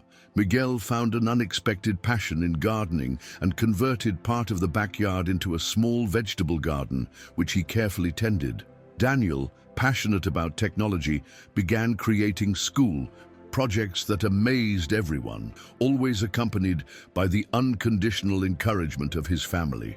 Alejandro and Carmen, although immersed in the daily hustle and bustle, never stopped making time for themselves. Impromptu dinners, movies cuddled up on the couch, late-night conversations where they planned dreams big and small. One night, as Daniel proudly displayed a school project he'd worked on for weeks, Carmen felt a surge of gratitude that nearly took her breath away. She looked around. Her warm home, her children growing up free, her husband looking at her with the calm love that only sincere years can forge. She closed her eyes for a moment, anchoring herself in that feeling of fullness. She had known emptiness, struggle, hopelessness, but she had also discovered that love, true love, the kind chosen every day, has the power to rebuild everything, to heal old wounds, to transform even the most broken pasts into light-filled futures. When the therapeutic center's 15th anniversary arrived, Carmen organized a special day open to the entire community. She didn't want it to be a grand celebration, but rather an intimate gathering, a celebration of gratitude. Families, former students, therapists, and friends from all stages of their lives came, bringing with them not only memories, but also new stories of growth and achievement. There was music, games, impromptu speeches, and long hugs, the kind that speak louder than any words. Walking among the tables decorated with simple flowers, Carmen felt that every smile was a silent confirmation that love sown is never lost. At the end of the day, when there were only a few guests left and the sun was beginning to set behind the trees, Alejandro hugged her from behind and whispered in her ear, "Look at all you've built." Carmen, with discreet tears in her eyes, replied, "We've built it together," because she knew that nothing they had achieved would have been possible without that invisible network of love, trust, and mutual commitment. They weren't heroes or saviors. They were ordinary people who had decided to love in an extraordinary way. And in that simple, everyday act of love, they had changed not only their destiny, but also that of dozens of families who now walked with their heads held high, knowing there would always be a place for them. Over time, Carmen became a natural mentor for other community leaders who wanted to replicate her model of inclusion. She received letters from different corners of the country, and later, even from abroad, thanking her for showing that another way of accompanying was possible. She always responded with the same humility, reminding them that the real work wasn't done at conferences or large public events, but in everyday life, in every gesture of respect, in every small act of faith in others.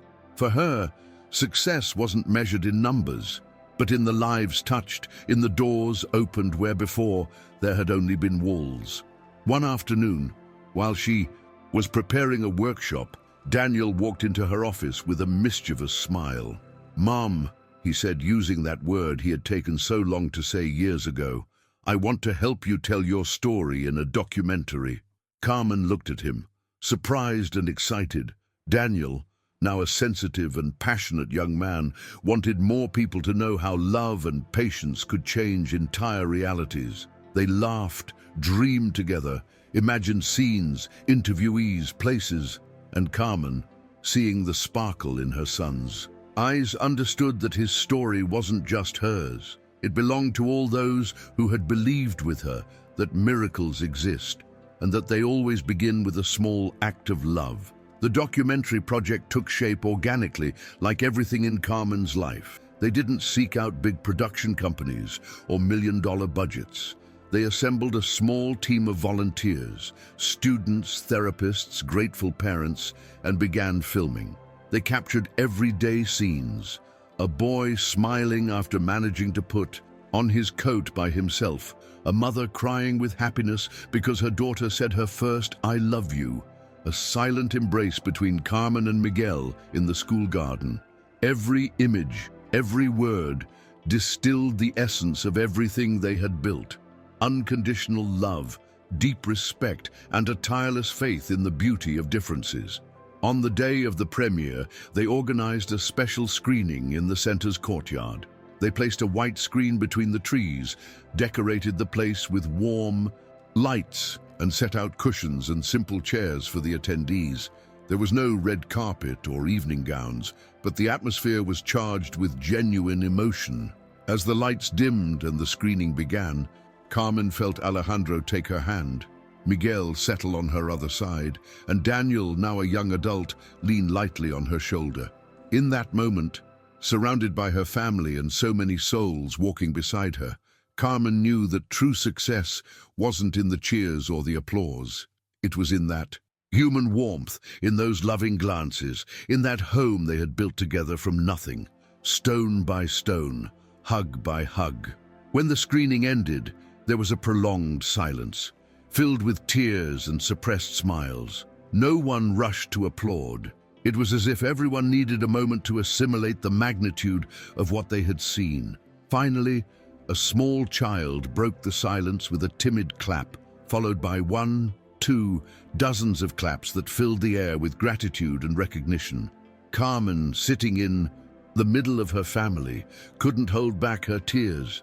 It wasn't sadness, not even overwhelming emotion. It was that serene feeling of having fulfilled a purpose greater than herself, of having sown light in places where darkness had previously reigned. Later, as guests shared snacks and memories under the stars, Carmen found herself surrounded by alumni, parents, therapists, and friends. Each one wanted to hug her, thank her, and share how their lives had changed since they'd learned about the center. But beyond the praise, what moved Carmen most were the stories of transformation, children who had found their voices, families who had regained hope, young people who were now helping others as they had once been helped. That night, she understood that her legacy wasn't a building or a recognized name. Her legacy lived on in every gaze that now viewed the world with greater compassion, in every soul that, thanks to her example, had learned to believe in the impossible. In the following days, the documentary began to circulate beyond her community. People from different cities, even from other countries, wrote letters and emails thanking her for the inspiration, for restoring their faith in humanity. But for Carmen, the most important thing remained what happened in her small center every day. A child smiling for the first time, a mother stopping blaming herself, a young therapist learning to accompany without imposing. She continued to live her purpose away from the spotlight, in the simple and genuine gestures that had shaped her life from the beginning. One afternoon, while watering the plants in the yard with Miguel, Carmen reflected on everything she'd experienced. She thought of that young waitress who, without great expectations, had bent down in front of a small boy in a Polanco restaurant, changing not only his destiny, but that of many other lives. Miguel, with his usual calm, offered her a flower he had picked from the garden. Carmen accepted it with a moved smile, understanding that in those small acts of tenderness lay the profound meaning of everything. It wasn't great achievements that defined a life, but the ability to love, to care, to endure with dignity, even when everything seemed against it. That night, the four of them sitting in the living room, Carmen, Alejandro, Miguel, and Daniel, decided they didn't need any more celebrations, any more recognition, any more grand projects. What truly mattered, they already had. A family built on resilience, a community woven with genuine love, and a silent legacy that would continue to flourish long after they were gone. They laughed, shared old stories, and hugged leisurely, letting the warmth of their home envelop them like an invincible refuge from any future storm. If this story gave you hope, share it with someone who needs a reminder. Before going to sleep, Carmen wrote in her notebook a phrase she had felt deep within her soul. True success is being a home for others. She closed the notebook, turned off the lamp, and allowed herself to sleep that night with absolute peace, the same peace she had sought for so many years, unaware that it was not found in distant places or in external achievements, but in the small acts of love that day after day had transformed her story and that of many others into a living testament that, with love, anything is possible. Years passed, and although Carmen's body began to crave longer pauses and gentler rhythms, her spirit remained as luminous as ever. She no longer led the center on a day-to-day basis, but she remained its heart. She visited, listened, embraced, and accompanied from a more serene place, allowing new generations to carry on the work she had sown. She had become more than a founder. She was a silent guardian of that collective dream, a loving presence who continued to inspire simply by being there. At home, the rituals remained. Breakfasts in the sun, afternoons of reading, shared dinners filled with stories and laughter. Daniel, now an adult, worked as a therapist at the same center where he grew up, determined to continue expanding his mother's legacy. Miguel, always with his calm smile, tended the garden and helped new volunteers.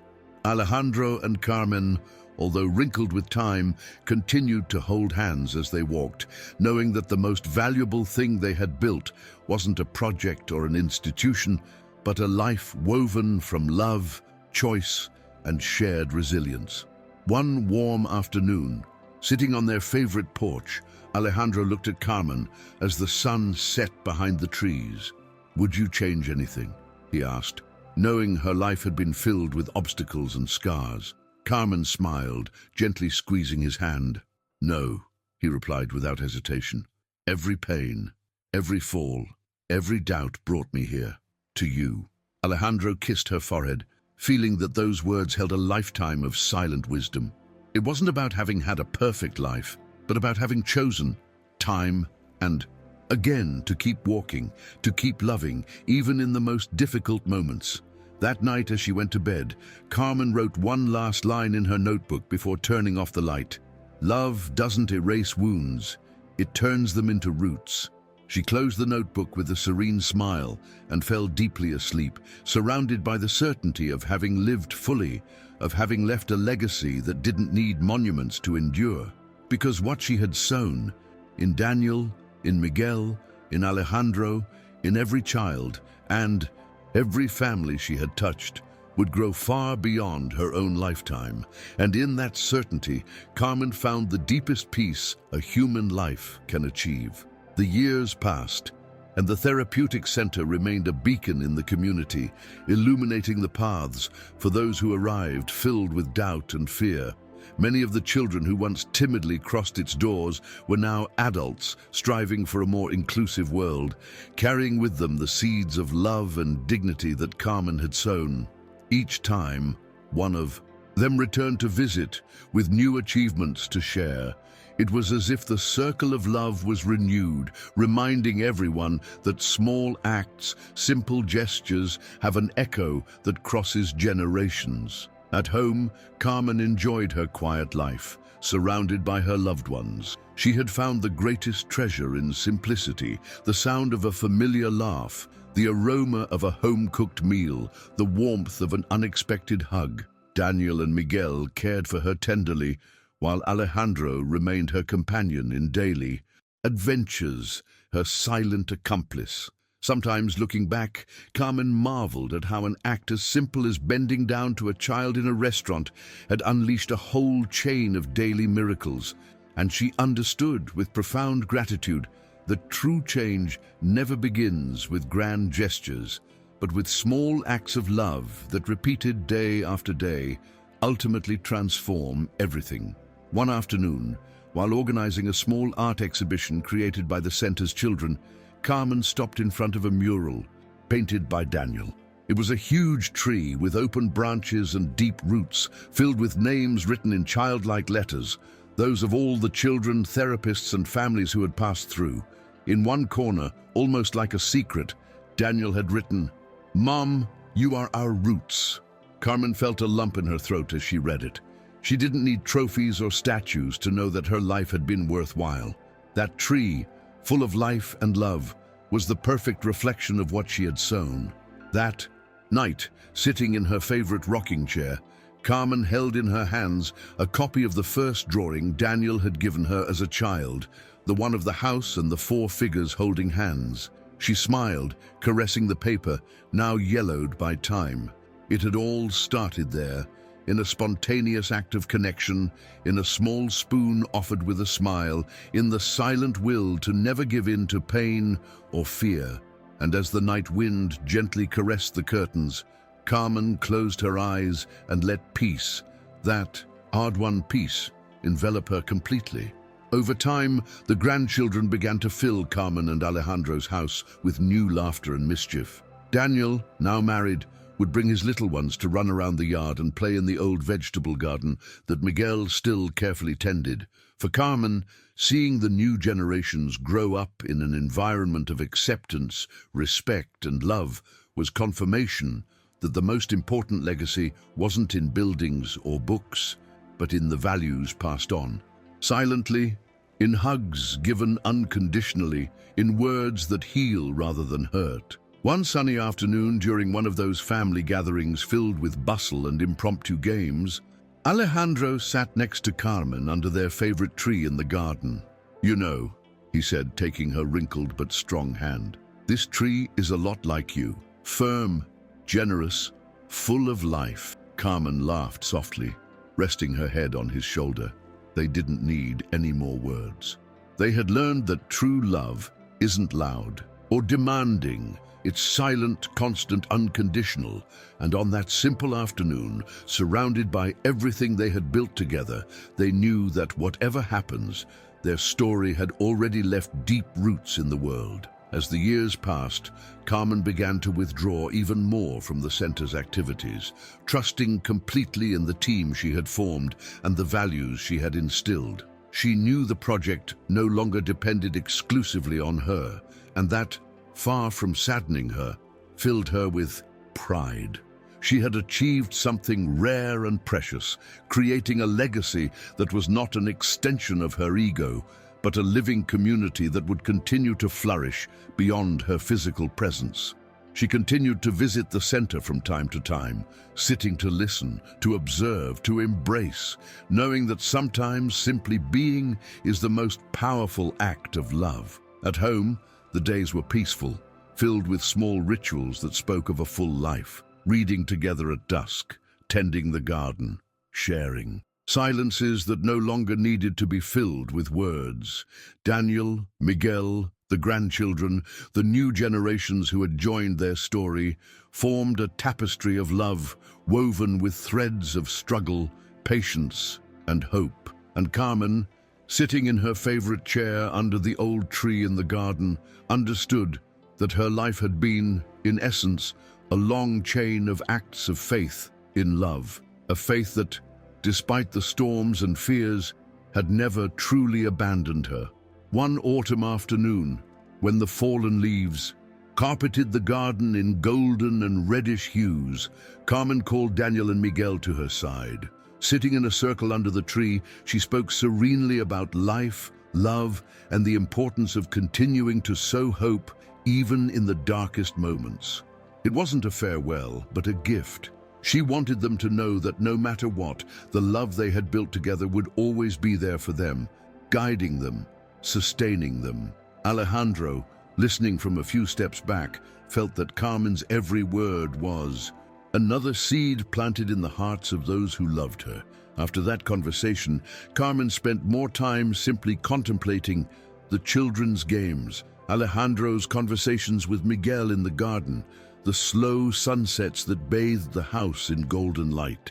Each image was like a living postcard of everything she had dreamed of, even before she knew she was dreaming it. And so, wrapped in the tenderness of her own legacy, she understood that she had reached a point in life where it was no longer necessary to fight, build, or prove. All that remained was to love, observe, and be deeply grateful for everything she had experienced. One crisp morning, Carmen went out into the garden earlier than usual. She sat under her favorite tree, breathing in the clean air and letting the warm sun caress her face.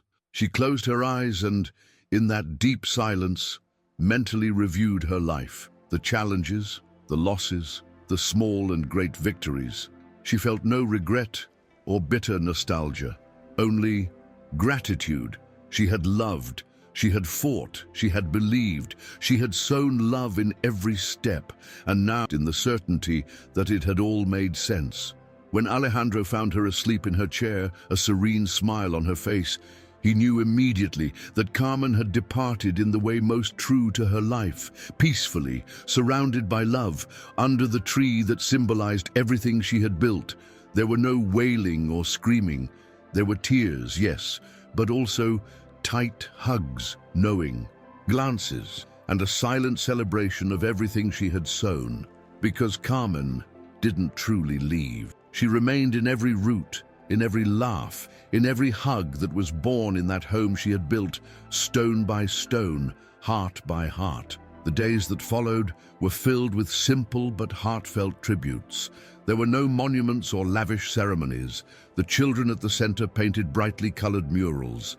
Parents shared anecdotes amid tears and smiles, and volunteers planted flowers around Carmen's, her favorite tree, creating a small living garden in her honor. Every gesture spoke of the invisible but indelible mark she had left, not as a distant figure, but as a warm presence that continued to accompany them every step of the way, in every new story of love and achievement. Alejandro, Daniel, and Miguel kept her memory alive the way she would have wanted, living fully, loving without reservation, building without fear. Every new project, every child welcomed to the center, every returned smile was a silent tribute to Carmen, and on quiet nights, when the wind whispered through the branches of the old tree, everyone felt, deep down, that she was still there, laughing softly, guiding them, reminding them that life, despite everything, is always worth it when you choose to walk it with love. The therapeutic center continued to grow over the years, expanding its philosophy of love and respect to new generations.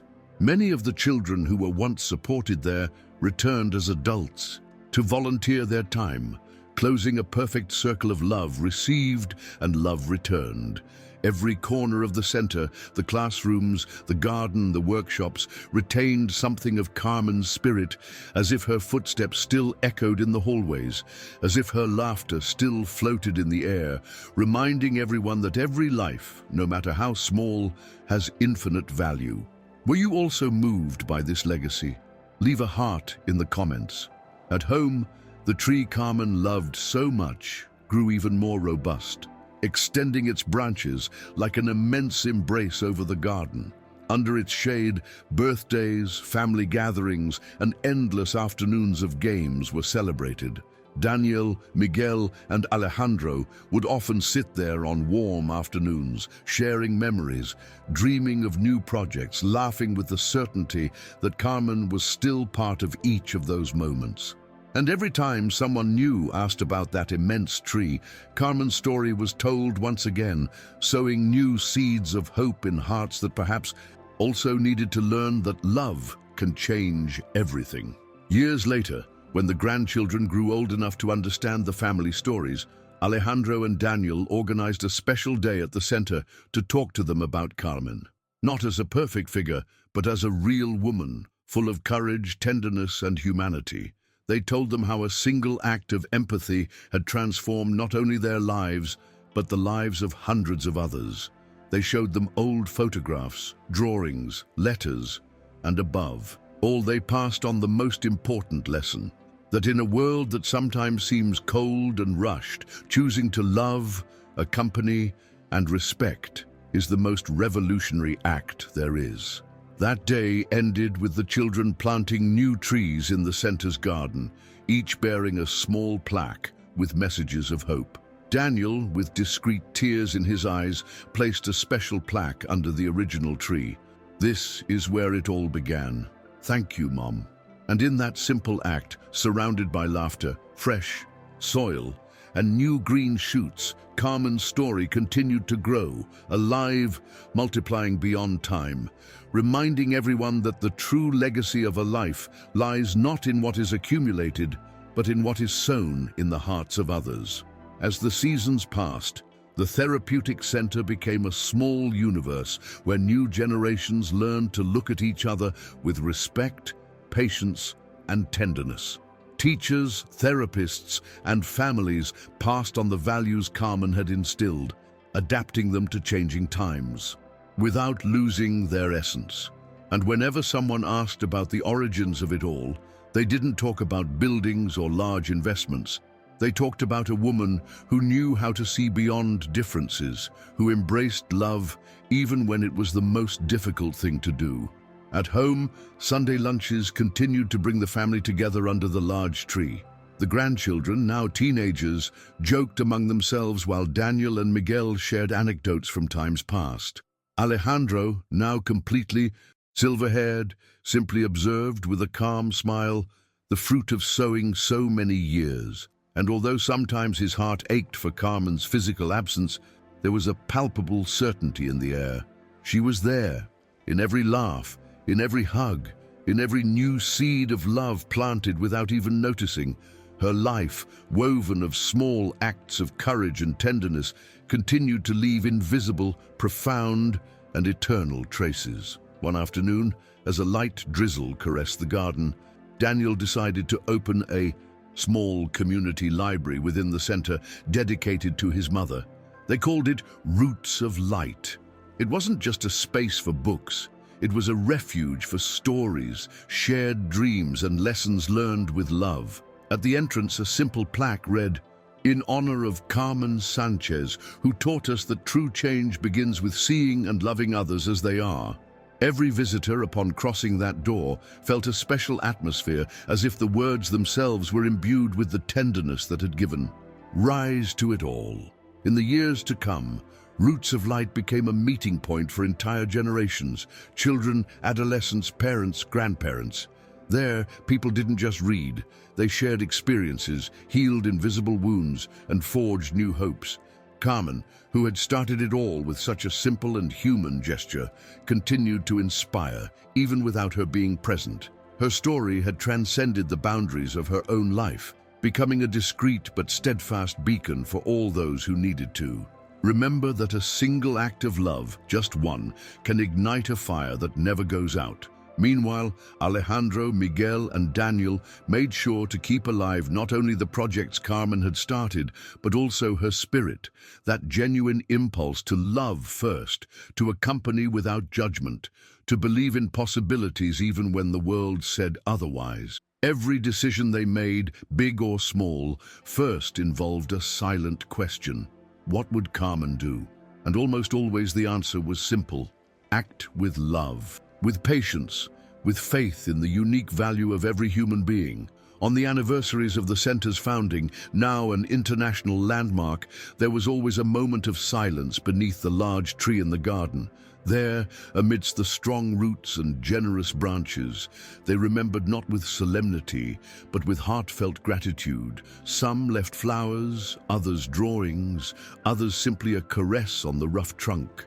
And in each of these gestures, Carmen's essence was present, the certainty that loving deeply, accompanying with tenderness, and resisting with dignity transforms more lives than one can imagine. Her legacy continued to beat, silent but unstoppable, in every corner where a loving gaze broke through a wall of indifference. Carmen's grandchildren grew up hearing her story as a true tale, one that spoke of quiet courage, of love that demands nothing in return, of small actions that change entire worlds. For them, their grandmother wasn't just a figure from the past, but a living presence in their values, in the way they treated others, in how they chose to look at the world. Whenever any of them faced a challenge, they remembered the lessons passed down on sunny afternoons under the tree, that it's never in vain to lend a hand, that sometimes the smallest thing is the greatest. One spring afternoon, gathered in the garden to celebrate another anniversary of the center, Daniel spoke before his family and friends. He spoke of his mother not as a saint, but as a real woman who had been afraid, who had doubted, but who had chosen love over fear time and again. "If we are here today," he said, his voice filled with emotion, It is because she believed in us, even when we ourselves couldn't, because she saw light where others only saw darkness, and because she taught us that what is truly important is never easy, but always worth it. There were tears, yes, but also smiles. Because in that moment, everyone knew Carmen was still there, smiling beside them. Over the years, Races de Luz became more than just a library or a therapy center. It became a living symbol of loving resilience, of hope planted in fertile soil. Families came from faraway places seeking not only help, but also inspiration. A possible model of life where love, patience, and faith were stronger than any diagnosis or prejudice. And in every corner of the place, in every shared story, Carmen's spirit continued to whisper, trust, love, resist. Alejandro, already advanced in age, used to sit in the garden under the old tree, watching the children run among the flowers. Sometimes he would close his eyes and think he heard Carmen's soft laughter carried by the wind. He didn't feel sadness. He felt profound gratitude, the kind that fills the chest to the brim. He knew that not everyone is fortunate enough to walk through life alongside a love so immense, so transformative. And he silently promised to honor that fortune every day, caring for Miguel, being with Daniel, holding the web of love that Carmen had woven with such tenderness, thread by thread, hug by hug. On one of those quiet afternoons, surrounded by his grandchildren and the younger generations who hadn't known Carmen personally, but still felt her influence, Alejandro picked up an old notebook with worn covers. It was the same one where Carmen had written her thoughts for years. In a calm voice, he began to read selected passages, reflections on patience, on love in difficult times, on the beauty of every human being beyond their labels. The children listened in silence, as if each word planted an invisible seed in their hearts. When he closed the notebook, Alejandro looked up at the orange sunset sky and smiled.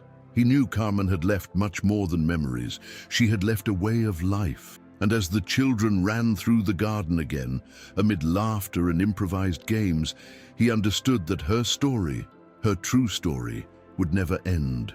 Because as long as there was someone willing to see, with their heart to reach out, to believe in the beauty of differences, Carmen would live on, beating in every act of simple love, in every glance that chooses to see beyond appearances. Thus, in every corner of the center, in every page of Roots of Light, in every child who found a safe place to grow, Carmen's legacy continued to expand like the branches of her favorite tree. It was a silent legacy, one that didn't seek applause or recognition, but one that touched lives in a profound and irreversible way. And those who knew her story also learned to live differently, with more patience, with more tenderness, with more faith in the small, everyday miracles that are born when we choose to love. At home, the tree grew year after year, strong and majestic, like a silent guardian of all the memories planted in its shade. Every spring, new blossoms bloomed between its branches, as if Carmen herself continued to send messages of hope to those who sat beneath it. Alejandro, Miguel, Daniel, and all those who loved Carmen knew that as long as true love existed in the world, as long as someone chose compassion over judgment, her spirit would live on, expanding, embracing new generations with the same infinite tenderness with which it all began. Each anniversary of the center's founding was an opportunity to renew the promises made during Carmen's life, to never forget those who most needed to be seen, to never stop believing in the power of unconditional love. Daniel, now the general director, always remembered her words before making any important decision. First listen, then embrace, then act. This simple yet profound philosophy kept the spirit of the place alive, resisting the passage of time and the changes of the world. One special afternoon, surrounded by alumni, families, and therapists, they organized a ceremony under the tree. Each person brought a colorful ribbon and tied it to one of the branches as a symbol of their commitment to continue spreading love and hope. The tree, dressed in ribbons that danced in the wind, seemed like a living manifestation of everything Carmen had taught. And as laughter and songs filled the air, Alejandro, sitting in his favorite chair, closed his eyes and could swear he felt Carmen smiling beside him, proud of everything they had built together, hug after hug. Over the years, Carmen Sanchez's name became synonymous with resilient love in her community. Her story was taught in schools, shared at conferences, and many young people inspired by her life decided to dedicate themselves to supporting others with the same tenderness she had instilled. But for her family, for those who had loved her closely, Carmen remained much more than a symbol. She was a daily presence, an inner voice that always reminded them to choose love, even when fear or doubt tried to take over. Every morning, Miguel continued to tend the garden plot like a sacred ritual. With each new project, with each new child welcomed, Daniel wondered if he was truly honoring his mother's legacy. Alejandro, with the passage of time now taking its toll on his body, would sit for long hours under the tree, letting the memories envelop him like a warm blanket. And each of them knew, deep down, that Carmen hadn't truly passed away. She was still there, alive in every seed, in every word of encouragement, in every silent act of love that continued to transform the world from the most humble and true place. On one of those golden sunsets when the sky seemed to burst into flames, Daniel gathered his family under the tree and proposed something simple but symbolic, writing letters to Carmen. Each one, in their own way, captured on paper what was in their hearts. Thanks, memories, promises to continue. Then, one by one, they buried the letters at the foot of the tree as offerings of love and continuity. It wasn't a goodbye, but an eternal dialogue, a way to continue saying, "We are here, we still believe, we still love as you taught us." When they finished, they all sat in a circle, gazing at the branches swaying in the gentle wind. No one spoke. There was no need. In the shared silence, in the glances filled with love and memories, everything was said. Carmen lived on in them, in their actions, in their daily choices. And as the first stars began to timidly appear in the sky, each of them felt, with a certainty that needed no words, that the true home Carmen had built was not of bricks or wood, but of love sown in every heart she had touched. In the years that followed, Roots of Light continued to be a refuge for new generations, seeking not only companionship, but also inspiration to live with greater love and compassion. Every corner of the center, every new story, every child who found a home there was a silent reaffirmation that the seed Carmen had planted would never cease to flourish. Her legacy expanded in every act of kindness, in every glance that chose to see the unique brilliance of another human being beyond any differences. And so, among worn books, generous trees, and laughter that filled the gardens, Carmen Sanchez lived on, in every simple gesture of love, in every small act of faith, in every heart that, thanks to her story, learned not to give up. Because true miracles, those that truly change the world, aren't born of perfection or power, but of the silent courage of those who, like Carmen, choose to love even when no one is looking. And that choice, sown time and again, had transformed everything around her, leaving an indelible mark that time could never erase. If you made it this far, prove it was worth it. Comment, share, or save this story. As the decades passed, Carmen's story transcended invisible boundaries, becoming a shared whisper between generations, the story of a woman who changed the world of many without intending to, simply by choosing to love where others saw limits. Every time a child passed through the center's doors, every time a family found comfort in a kind word or an outstretched hand, Carmen's echo would resonate again, renewing her silent promise that true love is the most powerful force in existence. And so, under the shade of the great tree that continued to grow strong and generous, New generations learn time and again that grand gestures aren't necessary to leave an indelible mark. A simple act of true love, just one, is enough to change the course of a life. Just like Carmen Sanchez, that young waitress who, unwittingly, planted an entire forest of hope, root by root, smile by smile, hug by hug. If this story touched your soul, please forward it to someone who believes in the power of true love.